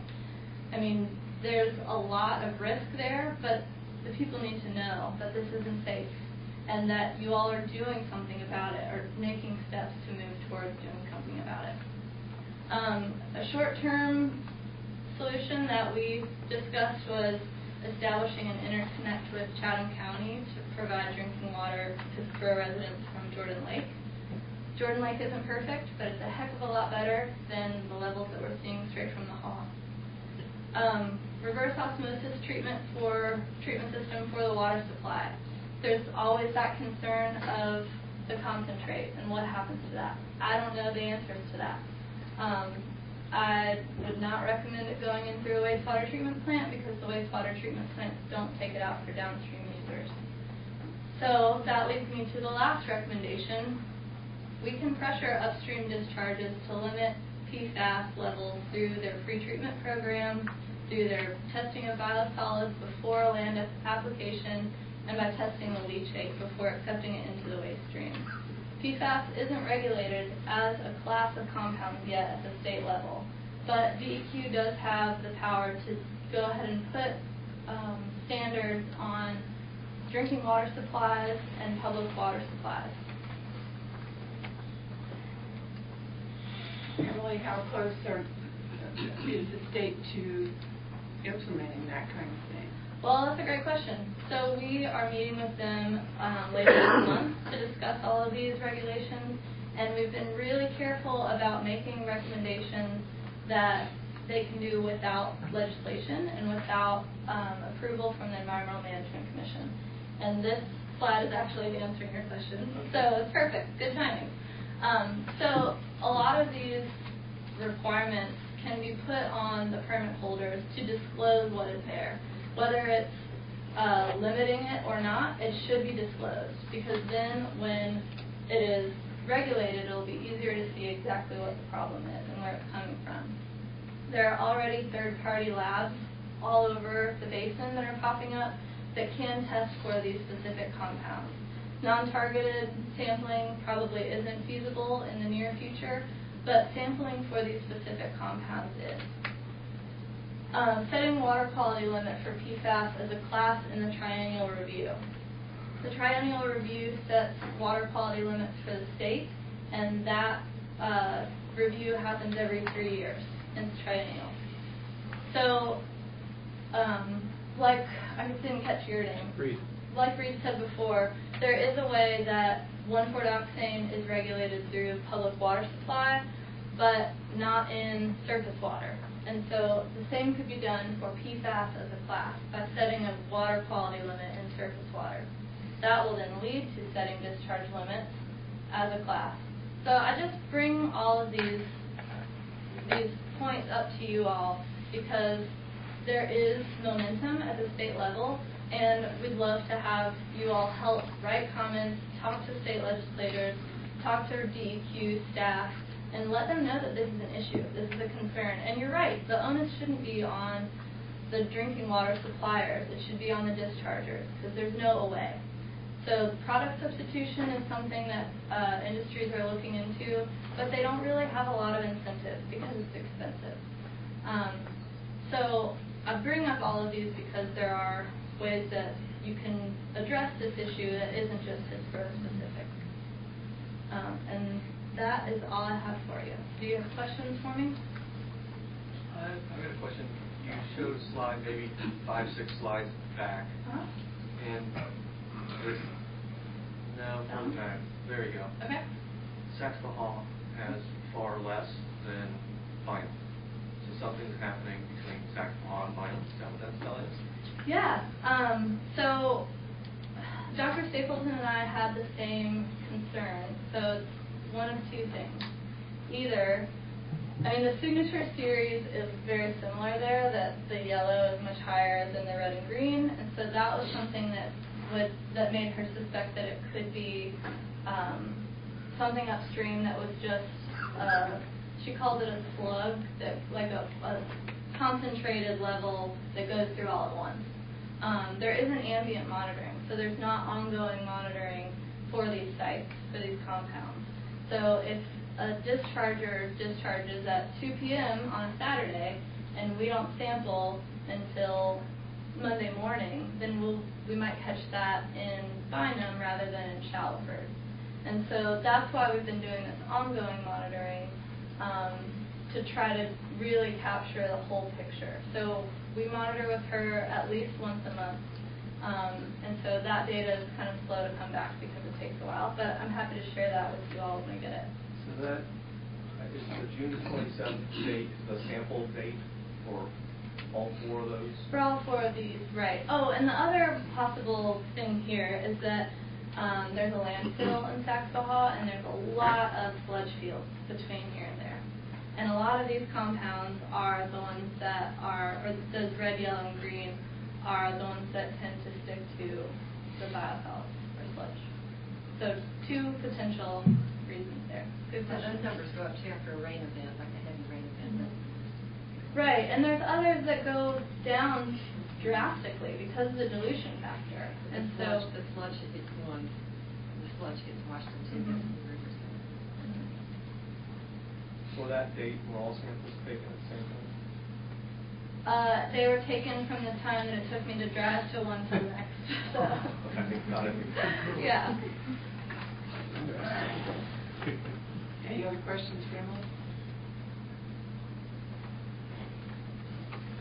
Can we go back to your recommendation slide for just Sure. For 5 you seconds? all or for DEQ? For you all? DEQ. Mm-hmm.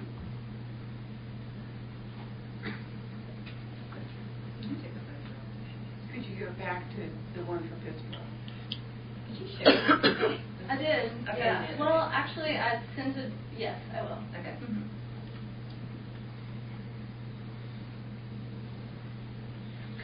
Could we find out what kind of cost we're talking about an interconnect between Chatham County and our drinking water supply in Pittsburgh? It'll be part of a study that we've already done, and that will be probably done as part of this as well. This is a master facility study that we're completing now in Chatham County as well. There is a line that connects that Bynum, but we're not really sure how well that would work as it's currently constructed. As the way it's currently constructed, we're not sure. 4-inch diameter. As an interconnect. Coach, going forward, maybe you can keep us informed on ways that we can address. I know Mayor Perry has already had meetings, but if there are other municipalities along the Hall River that will participate, what we can do, how we can get involved in addressing upstream issues.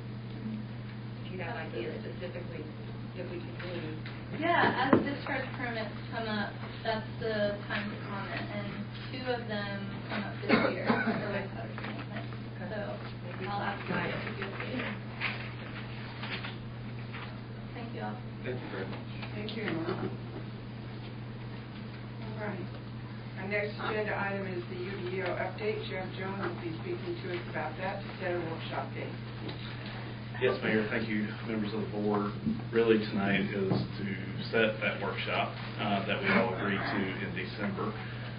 There was a need to take another look at the UDO in the months of December and January for you all, so we could have a more fuller discussion of the UDO.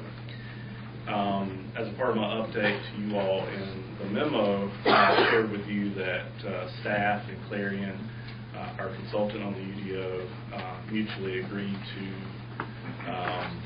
end our contract. Our contract was essentially up because of our funds had been exhausted through the contract, and it would have taken another budget amendment to continue with Clarion.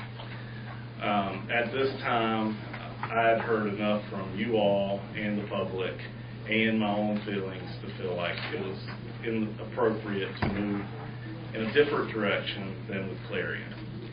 With that said, Roger Walden with Clarion has agreed to sort of be a sounding board for me and for you all if we have questions on the draft that's before us, because he and his team primarily wrote that draft, and we will have questions that we haven't had addressed to date. So Roger has been great to say, hey Jeff, give me a call, give me an email if there's something going on. If there's a need to have him or a representative from Clarion come to a meeting so we can have a fuller discussion, there's also a budget that we could, an hourly rate that we can work with Clarion on that. So at the workshop, our goal, I would hope, is to sort of give direction to the UDO process. Where do we go now that we're selling on this journey by ourselves? Is it retaining another consultant? Is it going through the UDO, as I think we could, section by section, and making changes at the staff level? That's something that we totally could do. Is it taking an assessment of the UDO as written and saying, we swung and we missed, but there are things that we surely do want to start regulating ASAP. New lighting standards, new tree protection standards, things that are in the UDO, and to the detriment of not passing the UDO, we might not be regulating things on the way I feel like you all want to. So those are things that's a component that we're going to have to look at, is if we just start pulling things out and doing standalone ordinances or amending what we have in the interim time. I'll leave it to you all for questions. It's really for us to work together to find a workshop date. What kind of standalone ordinances were you suggesting? Well, we could have things such as tree protection or a new lighting ordinance, amending that ordinance. There could be a number of things that we want to regulate now and not wait if we were to hire another consultant or go a route that could take some time. We could go out and try to find the best language that we have in the surrounding area, make it work for Pittsboro, do an ordinance amendment to our current ordinance. Other questions for Jeff? No, I've gone through the UDO. I think I've looked at it in its entirety, and I do have many ideas, questions, suggestions. range from the conceptual down to, the editorial. And it's all over the map. But,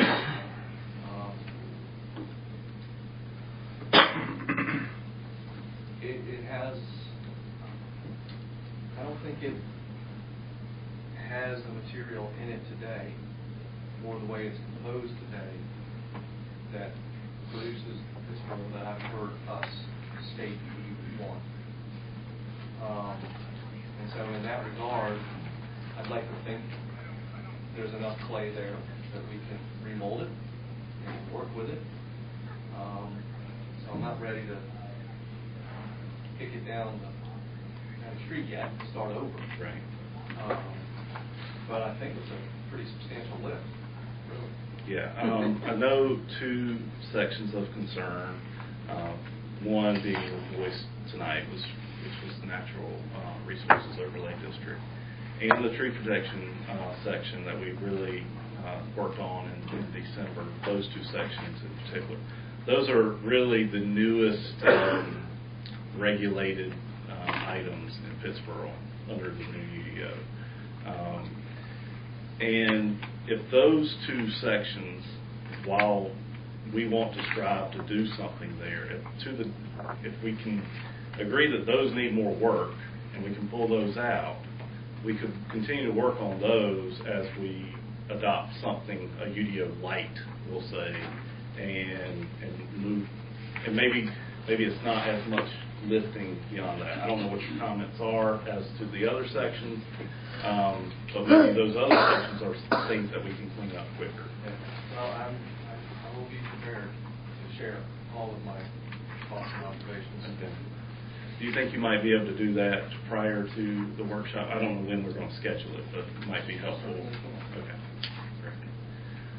So I would appreciate anyone else yeah. who propose their ideas. Right. Share them. Yeah, share them with me and with each other. So I'd leave it up to you all to schedule something. We can either do that tonight, or I could go back and send out a doodle poll tomorrow and target, the next 3 weeks or so and find us a date. Are there days of the week that are just totally off the table and I won't look at those? Obviously, I think Fridays are off. Those don't tend to be good working days. Are we thinking daytime or evening? It's probably evening. That seems to work with everybody's schedule. People have to take time off from work, and I think Brian might be wanting to schedule a retreat with you all for daytime at some point in time. So I don't want to burden you all with more daytime meetings. So it would be evening, starting as soon as we could, 6 o'clock. We could provide dinner for you all if we needed to, just so we could work through the UDO and go as long as we could. And so we may need more than one workshop. Certainly believe that. You all might look at your calendars and see that we have that nice little Monday, every third Monday that we don't meet. And meet on that third Monday of every month for the next 2 or 3 months, or 4 months, to devote that time. Because we already sort of set our Mondays aside anyway for these meetings and planning board. It would roll right in nicely with staff to be able to do that. And we have one coming up next week. So next Monday we could really jump right into it. Yeah, I'm ready to go. I'm ready to get on the list. So let's not do a doodle poll. Let's just do them every third Monday, and we'll start next week. And we will start. When do you want to start? No, what time on Monday? 6 o'clock. 6 o'clock. All right. Do you want President's Day. Yeah. President's Day. We're all good. Okay. Would you like a meal provided so we can work through that? Okay. All right. We'll see what we can do to get something catered for you all here at the meeting room. We're blocking 6 p.m. 6 p.m. and we'll go as long as we can muster, and we'll do it again the next month. All right. Okay. Question: should we include the planning board on that? They had So information last time. What I would want to do initially is for us to have a conversation and get some direction. And I think you're going to find that there's certain aspects of the UDO that you want more information on. And that could be from the planning board, it could be opening up a discussion with the public. I think you've heard that tonight. Although we went through the legal requirements to get to a vote on the UDO, holding public meetings and holding a public hearing, you might find during this process that we're going to take on that you might want to hear from the public on certain sections of the UDO. I don't know on Monday, a week from now, what that might be. So let's invite them for sure. They're on this public meeting, but let's have a conversation with us and then get some direction. I know there's a lot of folks who have reached out to me who want to have the opportunity to provide input. Right, and we can talk about how that looks and how you want to receive that information. Okay. All right, very good. You're welcome to attend also. All right, thank you. Thank you. All right. Next on the agenda, Chatham. Take a 5-minute break. Yes. 5 minutes. Is there a motion to So moved. Moved by Jay Farrell, second by Michael.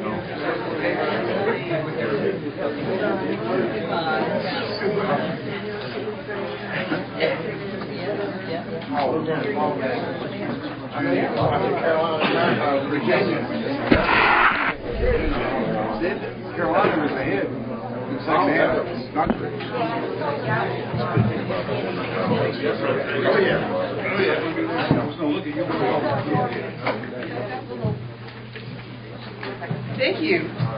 Is there a motion to go back into session after our break? Moved by Michael Fiocco. Seconded by Pamela Baldwin. Those in favor, please indicate by saying aye. Those opposed, motion carries with one aye. The next thing on our agenda is the master plan tree protection presentation that will be given. Yeah, I'm just going to do a brief introduction, and then I'll turn it over to the folks from Withers and Ravenel. Okay. So tonight, what I understand is just you're going to have a presentation on the element, and as part of that presentation, they're going to give you some information that they have gathered through their research on other jurisdictions, and as it maybe relates to the model ordinance that was developed for the town a few years ago. And with that, I'll turn it over to these guys, and they'll lead you through it, and I'll be here for any questions you have. Good evening, Mayor, members of the board. I'm David Brown. I'm a landscape architect at Withers Ravenel. I'm here tonight with my colleague, Kurt Pfeiffer. I'm new to the Chatham Park team, and also just want to let you know that Robbie, who is a reliable regular here, is not able to be here tonight. We will do the very best we can to carry the presentation forward. We just wanted to talk briefly about a couple of things. We were asked to look at the model ordinance that was prepared by the Conservation Ordinance Review Committee and just have a couple of opening comments. The report is based on information from the Developing Tree Protection Ordinances in North Carolina, a model tool for local ordinance creation that was developed by the Nicholas Institute and the North Carolina Forest Service. There's a couple of key things in here that we think that line up well with the Chatham Park tree element. The first one being is to create a tree protection ordinance. The second item was a street tree and a landscape ordinance. That's actually an element that's been approved of what we call the landscape ordinance. And also a tree technical manual that tells us how to plant the trees, how to care for the trees, and the protection, especially with the preparation of a plan that would be provided to the town for review. The purpose of a tree protection ordinance. If we look at other ordinances, and we certainly look at the work here in this report, they all tend to have a lot of the same components. We actually adopted some of these directly from the core report. That's what the core report. That's what I tend to call it. Such as integrating with the local plans, retaining tree preservation and cover mature trees, the importance of trees and vegetation, enhance the aesthetic qualities Chatham Park or Pittsburgh or both. The first step in that is to create tree protection plans, which we're going to talk about a little bit later tonight, and then talk about some of the numerical or metric standards. What's an appropriate amount of tree covered area, and even something as basic as not counting non-native and invasive species. We've adopted that into our plan.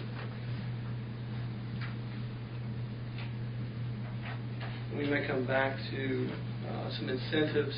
One of those in there is that if you preserve a tree, the specimen qualities, that its critical root zone has extra value, and we believe will help inspire the preservation of trees.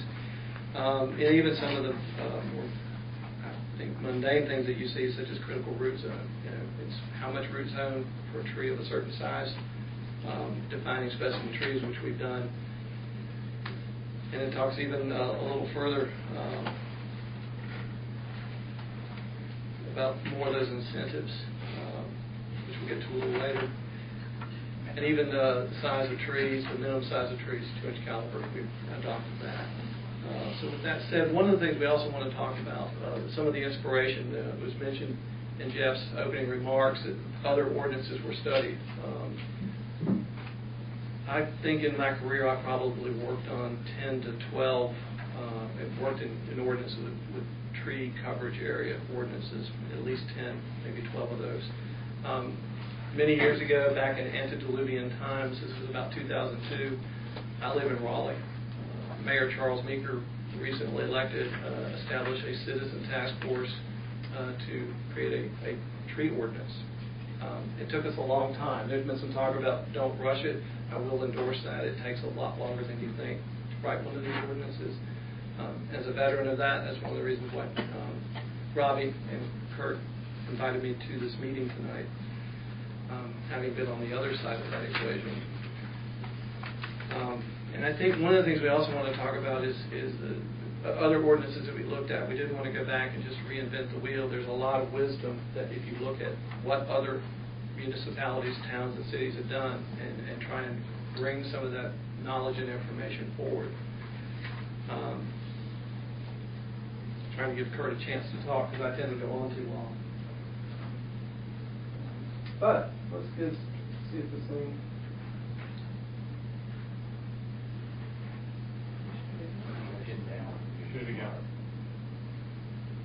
There we go. One of the key things that I would love to talk about tonight is the difference between tree canopy and tree coverage. Those terms tend to get intertwined, commingled. The simplest way I can explain it is if I put my feet on the ground, that's where the tree's growing. We all know that.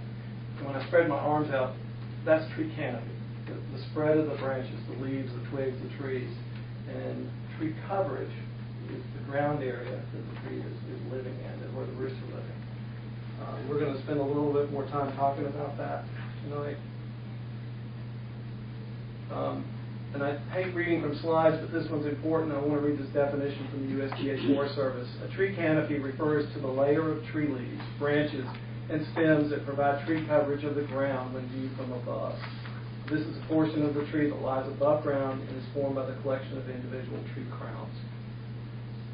Tree canopy is located everywhere a tree grows. Residential parking lots, residential lots, street tree plantings, and birds plant trees for us all over the place. A tree canopy also includes the Chatham Park tree coverage area. And when I say tree coverage area, I'll just keep saying it tonight, that's the land area, and that's what we measure. Just a quick photo here, just illustrating the canopy is the spread of the branches in the air. And then we talk about tree coverage by contrast. Tree coverage or tree coverage area, we may abbreviate it tonight for you, TCA, is a percentage of the land area or acreage of a lot on which trees already exist or are planted.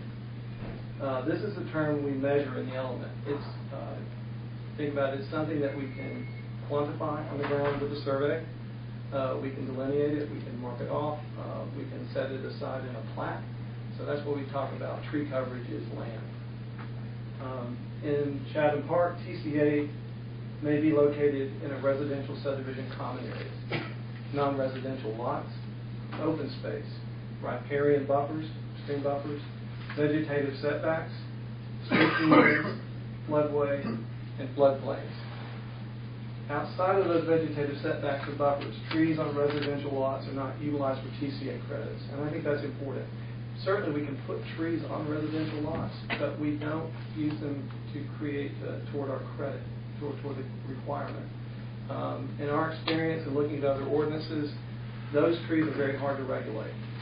Somebody has a tree on their lot that's in a tree coverage area, and they cut it down not knowing it's protected, and there's been some pretty unpleasant fines and stories for, and we don't think that's the place to put it.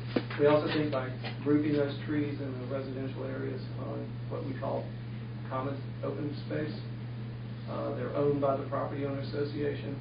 Most towns, I think, prefer to deal with a single entity, which would be the property owner association, and not a collection of owners. I work in our Raleigh office, so I'm going to use a couple of examples that I know very well. This is downtown Raleigh. In the plan view, this is Christ Church. Our state capitol is immediately here to the left. I think this is an interesting block because when you look at it from plan view, there's a lot of green. We've outlined some of the areas in yellow. When we look at the street view over here, we see the trees are growing in what I call a tree lawn. It's the space between a sidewalk and the street. Relatively small planting areas, but it does result in a lot of green up in the air, going back to the canopy as opposed to coverage. Same city block. We're now looking this direction to the east. We're looking down Newbern Avenue. In this area here, between the church and the sidewalk, the churchyard, that would be an example of a tree coverage area. It meets the dimensional standards that are in the Chatham Park tree element. It's got to be at least 25 feet for this application. Just to make it simple in plan, we've delineated what that looks like from the air. The plan view of the coverage area. This is an example in downtown Pittsburgh at Kirkton. Here's a tree. We're illustrating canopy. Once again, we have a growing area. This one's not 25 feet. It wouldn't go toward meeting the requirement, but at the same time, here's a tree growing in an urban condition that has a very nice canopy. It's doing all the things we want trees to do, providing shade, a little bit of habitat, and that cooling effect. And let's not leave out shade again. As an example, we just delineated what that group of trees looks like from the air. It's a good example of canopy. Morrisville Town Hall. I don't know if anyone's ever swung by, but it's a relatively new government complex. We're illustrating both coverage and canopy here. This would be an example of the red arrow of the land area that would be tree coverage. This would certainly qualify under the Chatham Park rules. The resulting canopy from that. And what we typically find is you've got a fairly small area of land, and the tree as it grows spreads out. These are relatively young trees in the scope of the world, but they're quickly growing outside of the land area that they're sitting on. They're spreading out. There's a project I worked on many years ago. It was a 1970s office building that had absolutely no trees in it. One of those parking lots that happened before there was a landscape ordinance. We worked with the owner to go back in and cut in these tree islands. We brought in some good soil. I wish we had done a few things different, but you do learn with age. But the happy news is when you look at what happened as far as a canopy, that we've just outlined in yellow where we're getting trees. There's a lot of shade. You can even actually see it if you get up on the photograph. There's a lot of shade in this parking lot. So let's talk about the metrics. We're asked to look at Chatham Park compared to Durham and Charlotte, Greensboro, or anybody we wanted to pick. But Durham stands out because I wasn't here at the beginning. I'm new to this.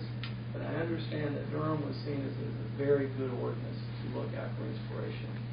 And I actually agree with that. If you're in the planning realm like I am, Durham's tree ordinance, in fact, their UDO is very well regarded. It's easy to absorb, I believe it's easy to interpret, and therefore implement. Talking about the numbers, residential single family, meaning your townhomes and single family homes.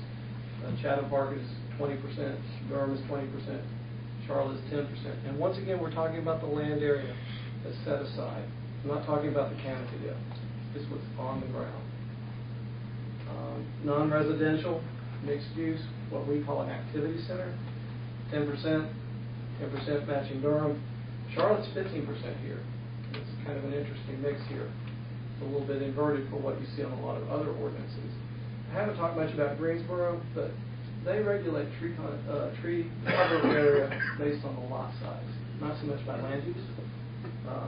So they've been fairly consistent here between residential and non-residential. Urban, village center, central business district, all of these towns have a different name for it, but generally I think this is all fairly similar type of land use, except for Greensboro. They would go back. In these urban areas, they tend to say that's not the place they want to see tree conservation. They're looking for very tight, walkable. They're looking for higher densities. And the same thing in our CBDs for residential uses, except in Durham, you see 3%, and we've adopted that in our proposal. And something else about Chatham Park, talking to Kurt and Robbie, the residential land use comprises plus or minus 80% of the project. And it also has the highest tree cover area. The village center and the activity center we talked about a minute ago on the other slide, where we're having 0 or 3%. Those happen in a relatively small part of Chatham Park when you compare it to the overall land uses.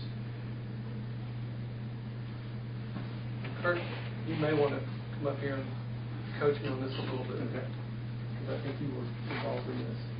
Excuse me, can people at the back hear well enough without the gentleman speaking into the microphone? I think No? so. Yes? A little bit. All right, we'll go to the thank you, Mayor.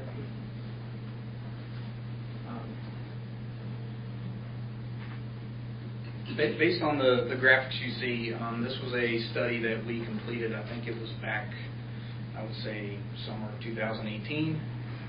The graphic you see on the left was based on aerial photography, some downtown reconnaissance that was completed by staff at Withers Ravenel, kind of calculated the entire downtown Pittsburgh tree canopy.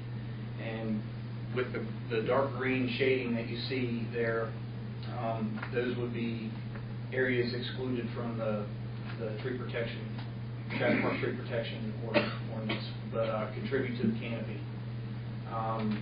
That what we figured out was around 14% net tree canopy for the downtown. If you were to take the areas that are excluded from the Chatham Park tree coverage area, away from that, which would be trees that were very evidently planted during development of sites, trees that are like volunteer vegetation, the trees that's all the magenta color you see up there, the trees that would be left over in green are what we would consider to be eligible for the Chatham Park tree protection element. The downtown would only comprise of about 3% tree coverage based on those two, based on going from one graphic to the other. And once again, what we're looking at is the area on the ground versus the tree canopy in the air. We're not saying there aren't great trees in here. There are. There's 14% canopy coverage, but applying the standard for Chatham Park of where you can place that tree and where you can take credit for it, some of these don't count. You know, parking lot trees. We don't take credit for those.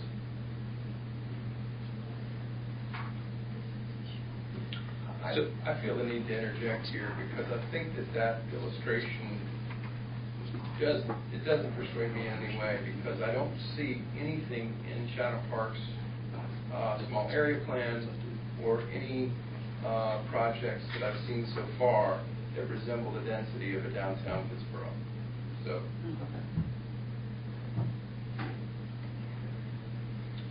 you want to talk about Powell Place? I will. So we gave a couple examples here in the past in downtown Raleigh, some projects that we've been involved in the past. One is to also show, what I would call a case study of a project that is local here to Pittsburgh that I'm assuming all of us have experienced, which is Powell Place. A little hard to tell, but there's pretty much the color you see on the screen is outlined in red. For this study, we only looked at an area that comprises about 93 acres. The total Powell Place acreage is about 150 acres when you add in some of the residential or the commercial components that are not shaded in this graphic. Out of that 93 acres that you do see with color, 2 of those sites are non-residential, one being Powell Spring and the other being the apartment acreage, the 16 and a half acres that is being reviewed at the current moment. So that would leave the other tract of Powell Place as the residential component. So when we're looking at this 93 acres, like I said, we're looking at 2 non-residential pieces that would be standalone plans and 1 residential component. The green that you see up on the screen right now is at least the dark green.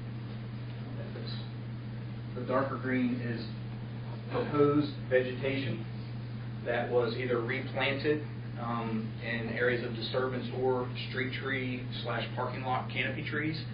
Those trees were shown or are shown up there as a 40-foot diameter typical.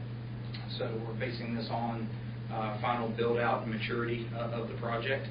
There are lighter green areas outside of that are areas of existing trees that were retained and still are retained to this day. And if you look at that overall canopy that counts existing trees that were retained and proposed trees that were planted, the tree canopy coverage of Powell Place, the 93 acres, would be 34%. If you take away all of the parking lot trees and the street trees that are not eligible for tree coverage in the Chatham Park element, you're left with the existing trees that were retained during the Powell Place development.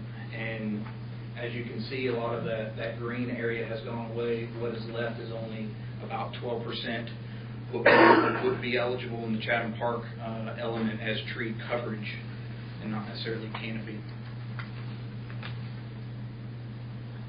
If we were to take this third and final slide that I'm going to talk about this evening, if we were to take the Chatham Park element as proposed to you this day and look at the 2 non-residential pieces as being a minimum of 10% tree coverage and the residential component as being 20%, there's areas shaded in purple that we would have to go back and include to meet those minimum requirements set forth by this element.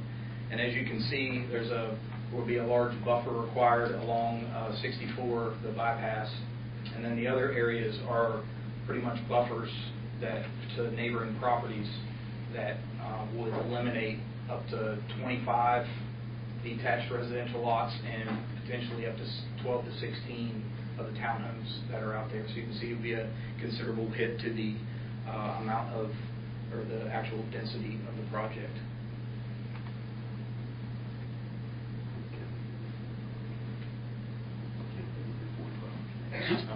Oh, I'm sorry. There's some small text down here.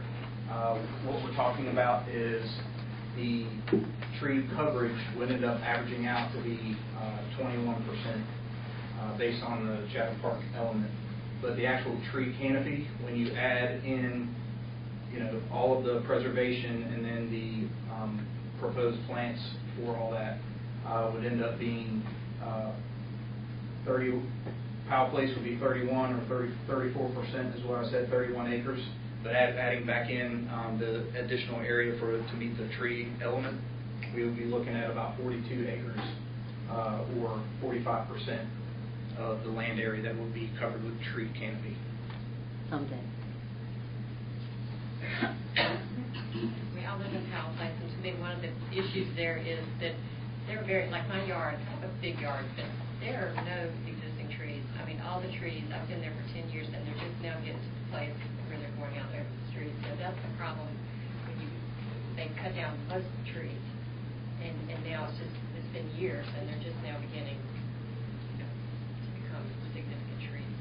So it's a shame when I'm sure there were really nice trees at one time, because all around Powell Place there's some really nice forests. So that's one thing that I object to, is just the way it's just clear cut, and then they go back and plant. Powell Place did plant trees that will grow into significant trees, which I really appreciate.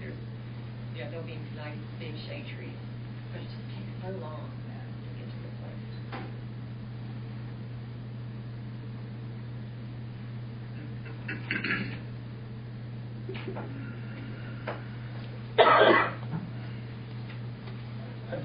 Maybe just because I think the key thing we want to talk about tonight was the difference between tree coverage on the ground and the tree canopy in the air.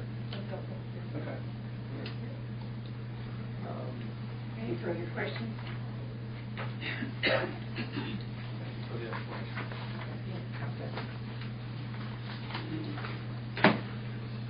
Thank you.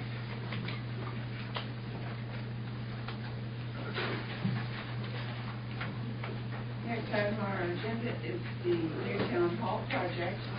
We'll have an update from Bob.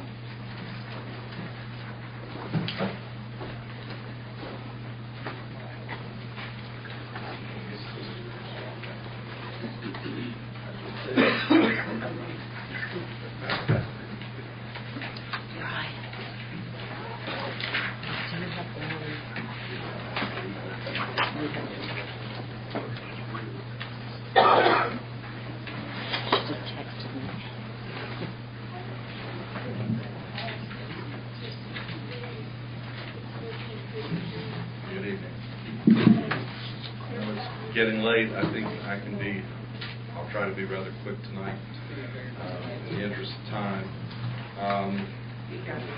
A lot of what I'm going to show you tonight you've seen before, so I'm going to go through that pretty rapidly.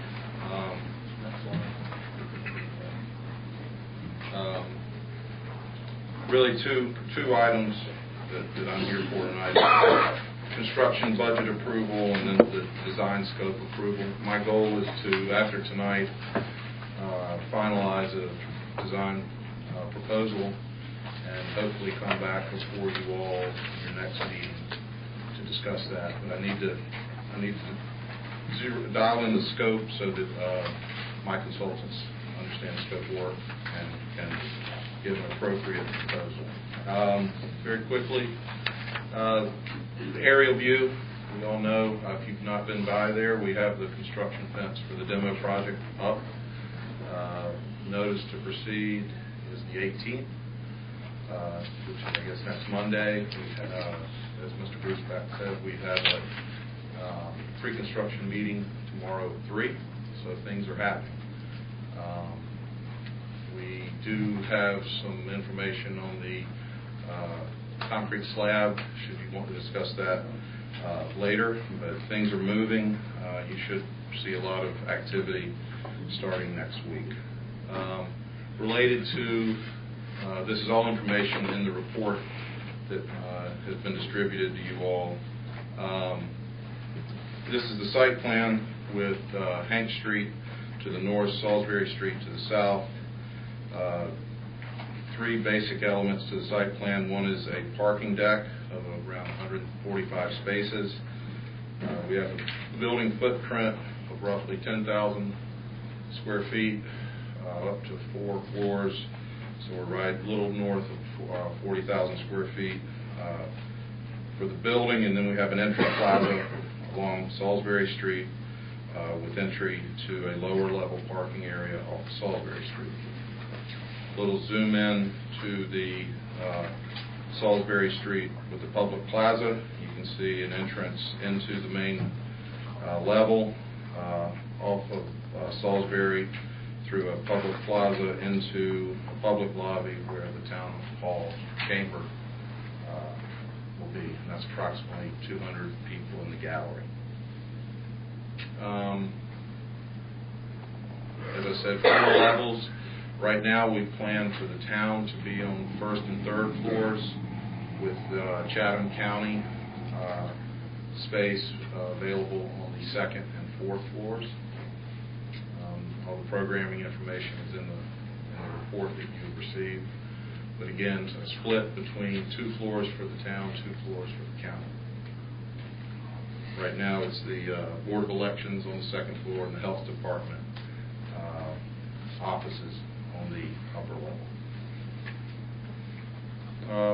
The massing study you've seen with the 3-level building, portion of the building along Salisbury to comply with the height zoning limit, and then steps back to the 4-story portion, which is 3 levels above the deck, facing Hank Street, which we're counting as a 3-level building off of Hanks to comply with the zoning ordinance.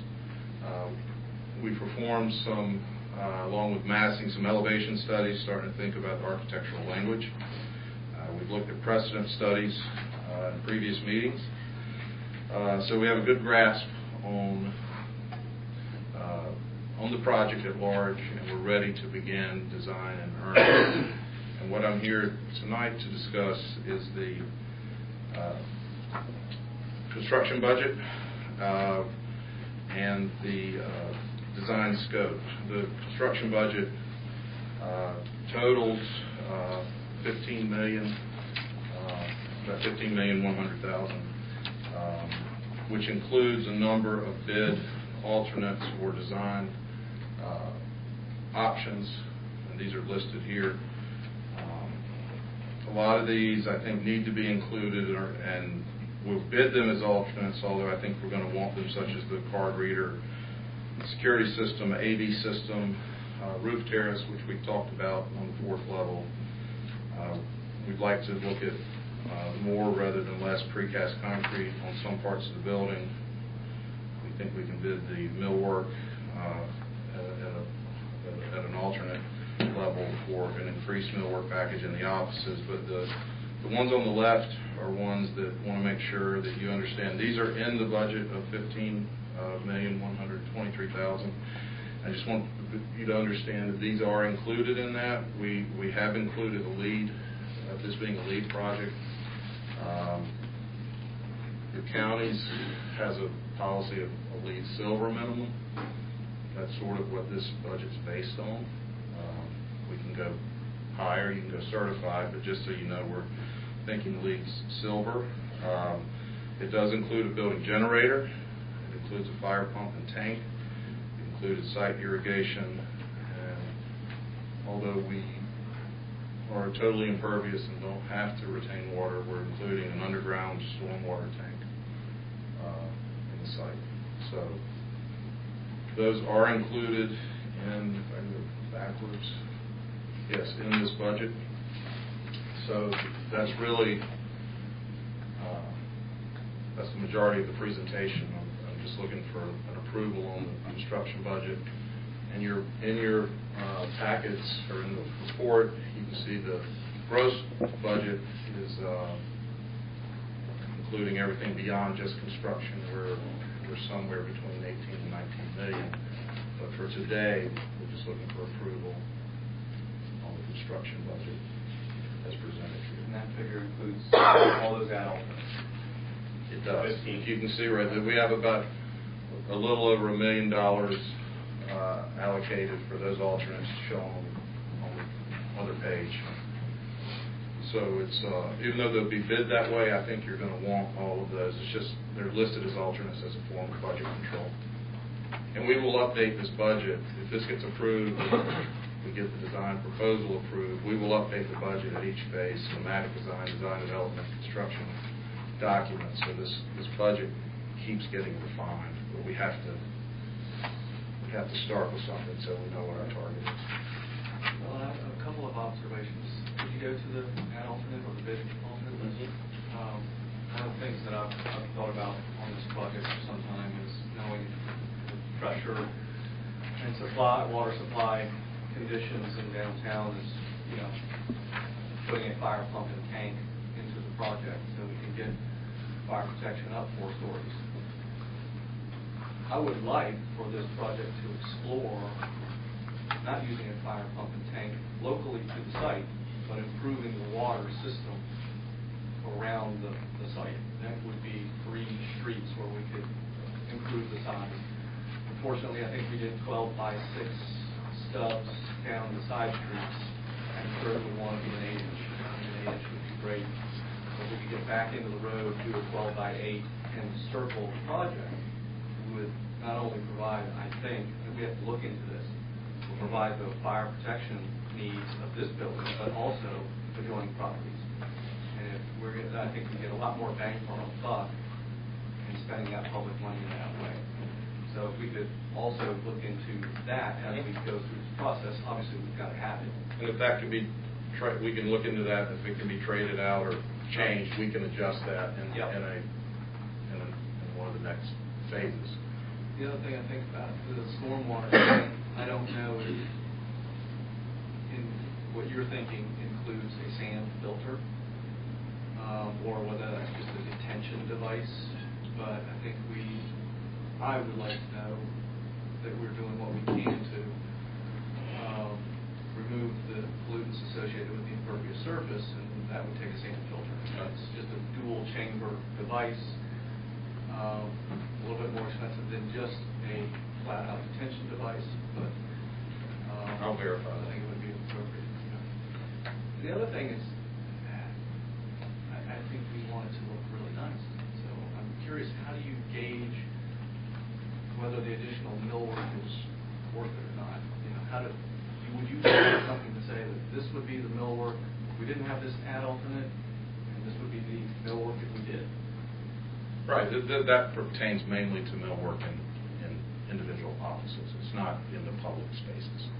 So you'll have a choice whether you want it on bid day or not. We'll design it, and we'll just isolate it in the bid. Okay. That's all that is. Got it. Questions for Heather? So talking about fire protection, so with the underground stormwater tank, would that serve that purpose in fire truck? Is that where the offshore water would come from? Like this time? No, that's just for Okay. storm runoff. Would be a little skid. Yeah. Okay. So and I think we could probably irrigate off that. So like the drawing with the big lawn above it. Right. Have that downtown. Right.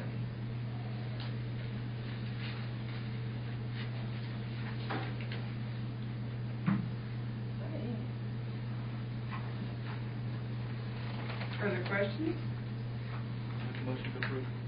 Second. Moved by Michael Fiocco, seconded by Beck Wilson. All those in favor, please indicate by saying aye. Aye. Those opposed, motion carries unanimously. If there's any need to discuss the demo project, if available, do you want to save that for later? Let's save that for the next meeting. Very good. Okay. Thank you all. Taylor, what's the time frame on the demo we're looking at? The contract, 60 days. I think, talking to the contractor, they think, depending on weather, they can be out in 30 to 45. Okay. It'll go pretty quick. Yeah. Thank you very Okay, much. thank you. And on the agenda, under new business, a request from Chatham Habitat for Humanity to waive certain fees with regard to their housing development. Who will, Jerry, will you take this on? Happy to, thank you. It's Jerry Wharton, head of Habitat for Humanity here in Houston. Madam Mayor, ladies and gentlemen, thank you very much for your time. I'll be as brief as possible. Chatham Habitat has been in Pittsburgh for the last 30 years. We've built well over 50 houses, and we're one of the few, and possibly one of the only organizations that's building affordable housing for purchase. We've had a model that's worked nationally, internationally, and locally for a long time.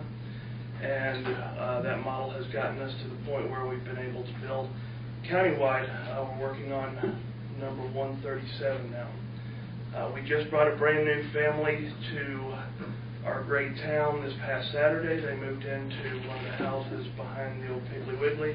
We're bringing another family to this great town this weekend. They'll be moving into another one of the houses behind Piggly Wiggly.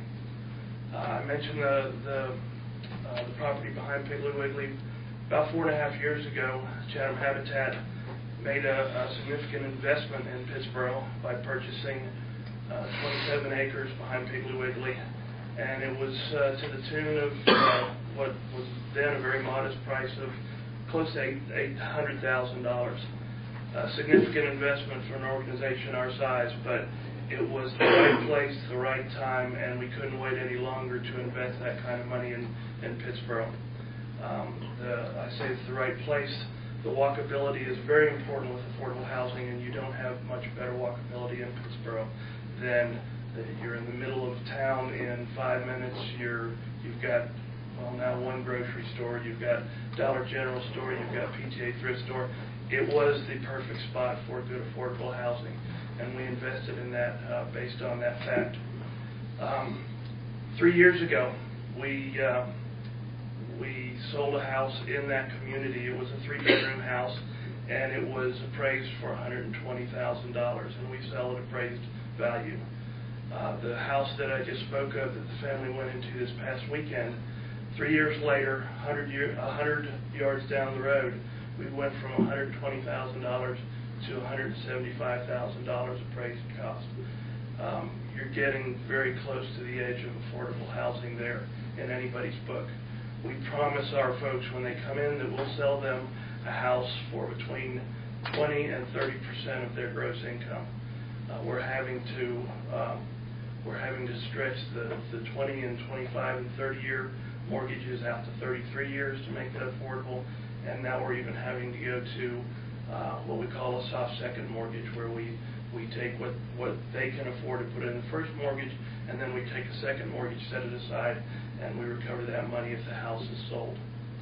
I say that to say, during the entire 30 years that we've been building, we've asked very little as far as monetary support from the town of Pittsboro. We've always had great support from the town.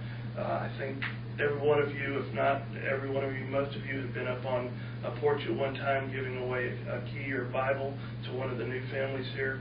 We've always felt very welcome, and we've always felt very supported, but we've never come to the town and asked for significant monetary support.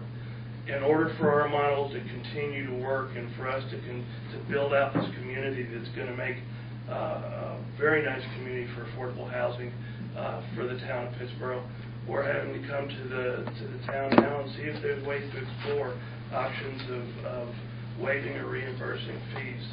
And I'm hoping that everybody got this letter and had a chance to look it over. Some of this is very specific, some of it's not so specific because it depends on density and size and things like that. But it gives you an idea of what we're going to be coming back and asking for us to continue to be able to build and build at the pace that we've been building. That said, you've got the letter in front of you, you've got the fees that we're looking at. This can be, we can come back, we can get together and look at part of this. We can put all of it on the table.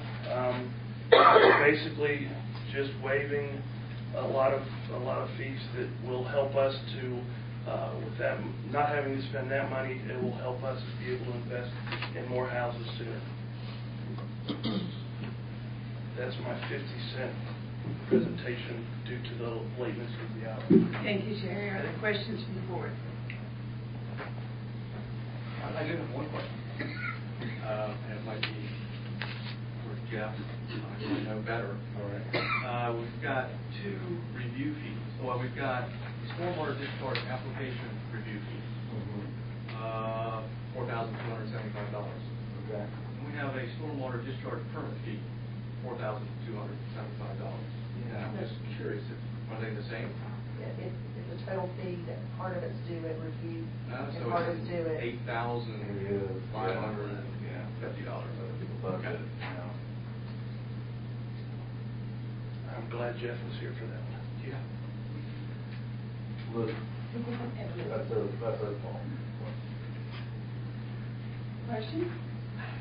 Comment is that Gary, I can't express how much that I think the board wants to support affordable housing, and that's why, we had a really glowing recommendation from Jim Nass and the committee that you and Pam and I serve on, and tomorrow night we're going to start in earnest in trying to devise the right language for how we make an affordable housing program work that includes exactly this type of activity. And with all due respect to that process, I'm not sure how long that process is going to take. I know that everybody's working hard at the table to get it. So that's why Habitat has chosen to bring it forward now to get consideration sooner than later. Hopefully, something that starts here can be folded into the process that the committee's working on.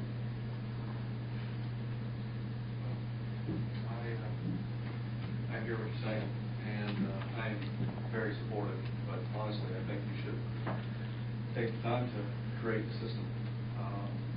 It is how I feel about it, because I think we've got to dig into the many different aspects of how to implement a system such as we're describing, because I don't think there's another community in North Carolina. There's only 3 that require affordable housing.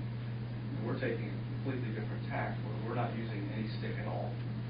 And we're trying to get developers to come in and provide affordable units. And granted, you're providing 100% affordable units. And we plan to take full advantage of the stuff that the committee comes up with. And I think you're the perfect candidate to do that. But that also requires certain agreement between the town and the recipient to have performance standards. So I think we need to think about all of that and go through it. But clearly, you're a big part of the equation of affordable housing, and I certainly want to get this up and running as soon as we can. So what time frame do you think the committee would, I think it's uncertain, but... We're meeting with a consultant tomorrow night to start writing the language. So, it could be a couple of months. I'm sure it could be. So are you basically saying that whatever accommodations you write into the ordinance language would be the same accommodations that would be given to Habitat? It would be the same accommodations that's available to anybody who wants to build affordable housing in Pittsburgh. These are the exact things that we were working on and continue to work on. So basically, that's what we have been discussing for quite a while. And we're going to work with as Commissioner Fielko said, we're going to work with the individual tomorrow to try to come up with an ordinance to begin working on it. We got the outline, that was presented to us. And now what we have to do is write the language, the meat of the outline. We've got the skeleton there, we've got the bones. We need to put the meat on it. And I know that when we do that, as we do with a UDO or an additional element, you dig into the weeds and you find things there that you maybe didn't anticipate. And you deal with those. And again, the reason that Chatham Habitat has stepped out in front with this is because what the committee is doing, and it's very good work. I enjoy being on the committee. What they're doing is they're setting up a process to attract affordable housing to Pittsburgh. We're here, we're doing it, and that's why we're stepping up here. That said, I certainly respect the process. Jared? Yes, sir. You may have touched on this already, but please help me understand your timeline specific to this project. We've got 6 houses, well, 5.5 houses that we built on that piece of property right now. we're getting ready to deep dive into a lot of infrastructure for our next phase. And this is going to affect what we do with that infrastructure, how quickly we can put it in. So we'd like to be back in Pittsboro in 2 build cycles. Our next one will be in Siler City. The one after that will be in Siler City. But and the build cycle's about 8 months. So we'd like to, in 2 build cycles, be back in and looking at doing more in that on that piece of property. So you've already built 5 houses? We've got 5 that we've got families in. We've got 1 more that we'll put another family in. Great. Essentially, there's 5 that are built now. I want to say there was 20-some in the original. Next phase will round out at about to 20 total. Okay. And we've got a phase after that. I think I'm hearing you say year and a half. Yeah, right at. Before you might be able to get back. And that's dependent upon that, whether we can get the infrastructure done in time to get back. We've got lots of buildable land in Siler City that we're happy to use, but we feel better about our organization if we're in Siler City for a little while and then back in Pittsboro for a little while. Okay. It doesn't sound like a delay of a few months for this process would then delay your infrastructure planning, where I might speak it out of turn. Not significantly. Okay. It's well, I don't want this board to do anything that might delay your continued progress on that neighborhood. It's a very exciting concept. When Harvey Harmon and you showed signs to me, I think it was perhaps me and the mayor, it was very exciting 2 years ago. I think we first got a glimpse of it. And again, I don't want us to delay your efforts there, but it sounds like a deliberate process for this committee wouldn't impose too much delay. We're not here to step on anybody's toes, and we're certainly, we respect the process and the people that are working on it right now. And if it takes us a little bit longer to get where we need to get, but the process is followed and the results are great, then we're team players. Well, I do have an additional question for my fellow commissioners, Commissioner Baldwin or Commissioner Fiocco. The idea that there would be performance stipulations or requirements tied to some of these incentives, how might those differ for an organization like Habitat for Humanity that already has a demonstrated performance record? I mean, would we be holding or seeking to hold Habitat for Humanity to a different set of performance standards? No. So they're already meeting, and they might even be the model for what we're asking in some cases some developers of affordable housing to do in exchange for concessions like fee waivers or other incentives. Yeah, but there are other things as well, but yeah. One thing that I think we've talked about before is park space back in there. And Commissioner Ball, you've explicitly said that you would love to see a park eventually on the Timber Loop area or in proximity to that. Right. And Planning Board member Kyle Schiff emailed us all this drawing, which may or may not relate to Jerry. If I could impose upon your time just a little bit longer. He was looking at the old right-of-way for the railroad, and apparently he would probably need to chase it down. But I'm sorry, I missed that. What was the exchange? There was an email from Kyle Schiff, who offered the idea that parks is really something. Well, as a citizen, he said he's in support of the waiver idea for the Habitat project, but that he would not like to see a waiver given on recreation fees in lieu of dedication. And he then kind of pivoted to this idea that there may be a constructive project to be worked out with whomever has ownership of that land. And I think That's in question, is that correct, Mr. Messick? No, sir. It's not in question. No. It's county land? No. The town owns some of it, Okay. but the rest of it's privately owned. Okay. I think he looked at the tracks that he's colored in here in green. Anyway, that's an idea that we may want to try and flesh out. Actually, at one time, the town had looked at a park being in a particular area over there, and it was in the planning stages. However, the residents said that they did not want it. So we can't force people. That's true. It might change, might. In our master plan, we do have green space that would lend itself toward some type of park for the community as well as the outlying community. I can't remember where it was, but Jerry, if it's connected to that area, think Yeah, about it's- that. It'd be back on the back end of the Closer to property. the creek. Yeah. It would be like 100-year floodplain, so every 10 years you have to build it back, but it's still very doable.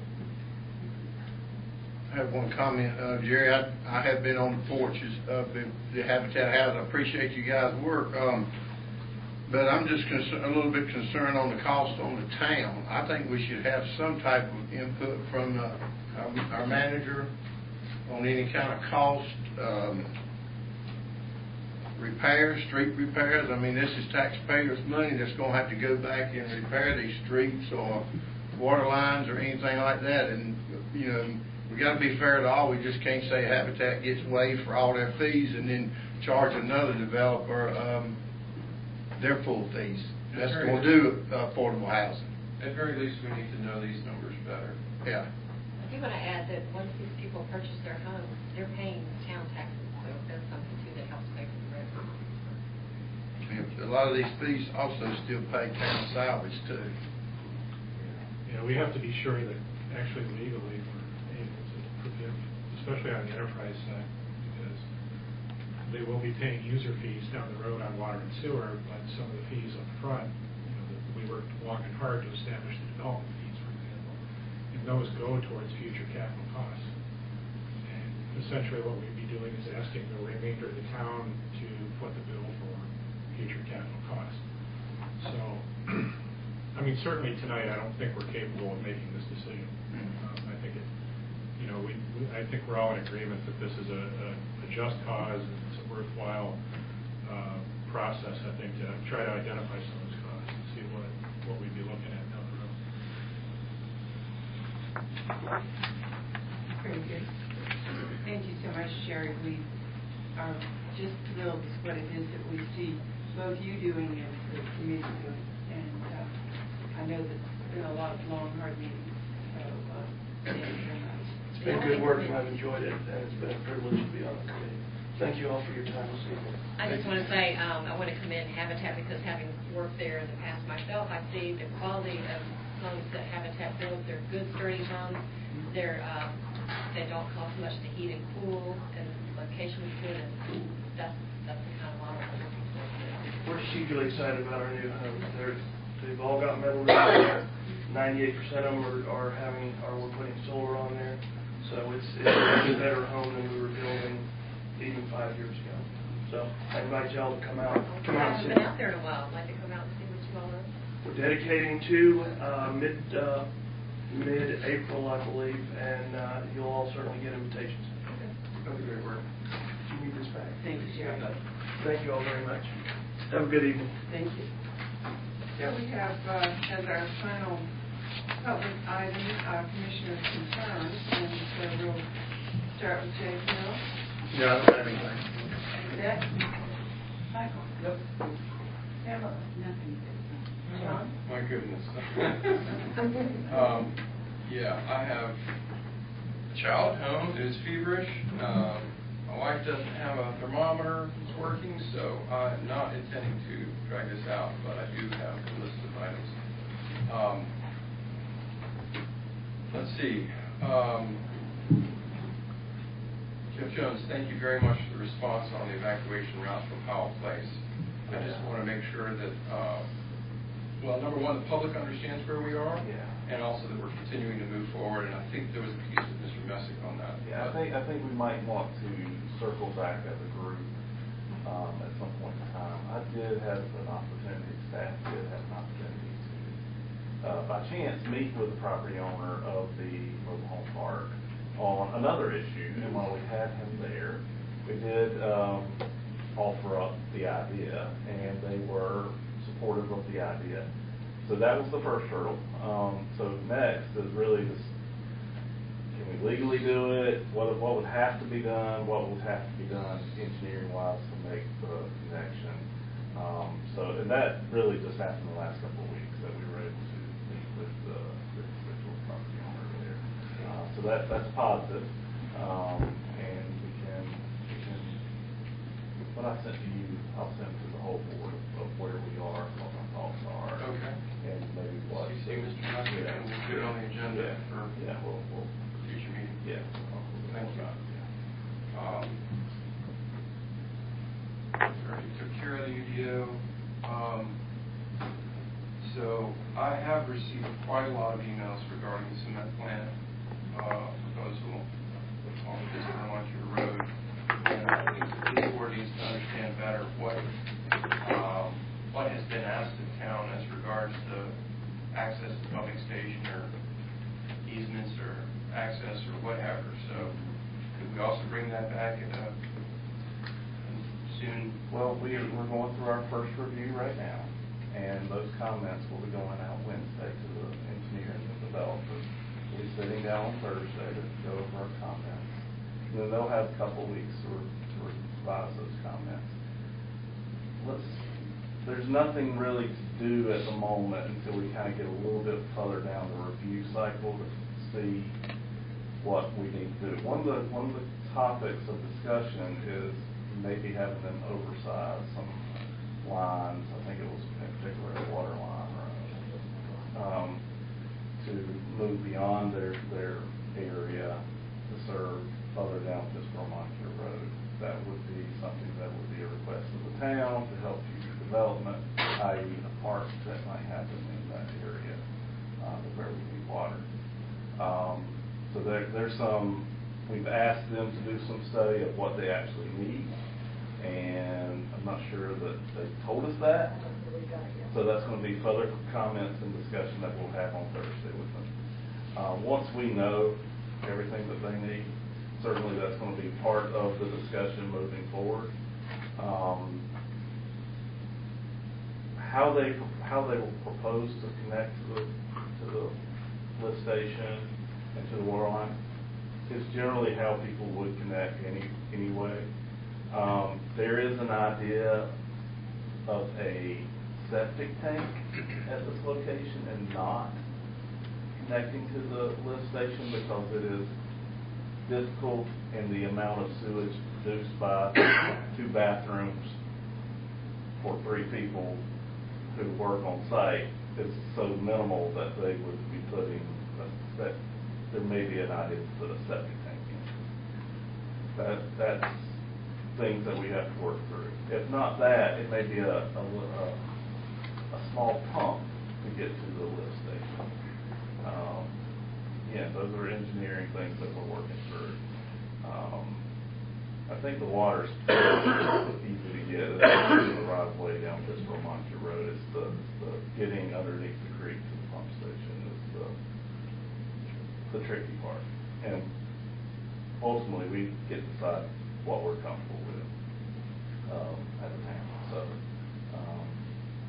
we're going through all those things, and can report back. It sounds like you'll be able to move, possibly encourage them to move the plant further away from the homes. Is that what you're saying? No, that's not. They already have from the first plan about a year ago. That they have moved the plant site further away. So that has been a result of them hearing from us. So is it more than 300 feet? I think 300 feet. I think there's been some. I think y'all were given some math last 2 weeks ago. Somebody drew lines to where homes, and maybe I think there was one that was 300 feet. That's probably a true statement. That hasn't changed. No, but it's gotten further from when they first came to town. Yeah, that. Yeah. So it's gotten further away. It was closer. So, no, we haven't talked about them moving even further away. There may be other complications on their side of the facility. So, we are reviewing it. We are meeting with those folks this week. Let's kind of get through the initial review, and see really where we stand after that, and then we can report back. I'm not sure it's an item for you all to do anything with at the moment, because we're not really ready to tell you anything. And it's got to go through a process. As we've discussed, it is a permitted use by right in M2. So that's going to be the difficulty of us navigating that.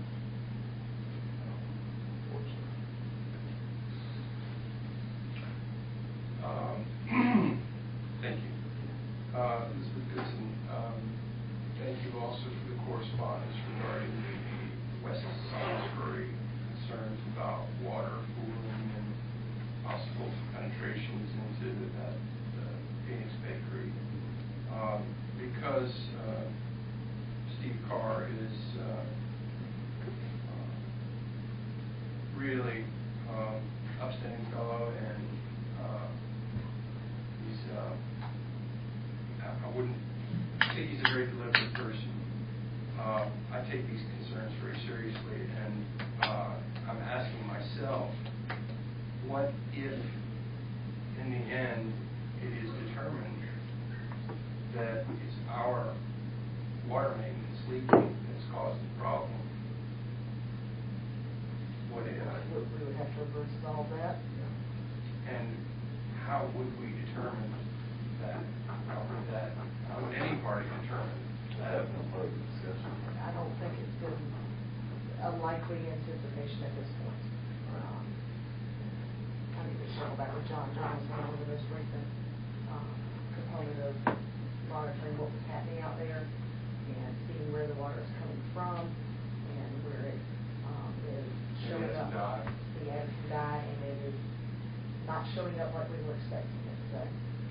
But there also was some pumping off site, some water that had been accumulating on the gas station property, and so that was beginning to seem to address part of the problem. So we're monitoring it, but I have not talked to them in the last few days. We got the gas station owner to agree to not pump and dump on the ground. Right. So that's a positive. Yes. And they were receptive to doing that for a period of time while we investigated. Right. They investigate, we investigate, we work together. Excellent. So. Thank you. Yeah, we're Thank you. Okay. But yeah, if it's our issue, we'll have to figure it out. Mr. Messick, Madam Mayor has asked about policy draft for blight, substandard housing, and what can we do about that? And when do you think we might be able to have something? If you want to do it at a regular meeting by the next one, for sure. Okay, that'd be wonderful.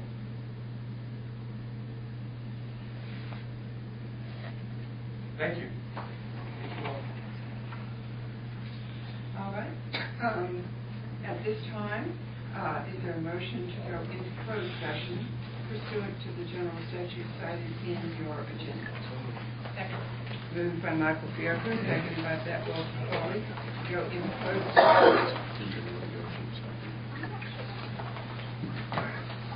Can I ask you a question? See, sir. When I get my public comments, I didn't give my address. Should I?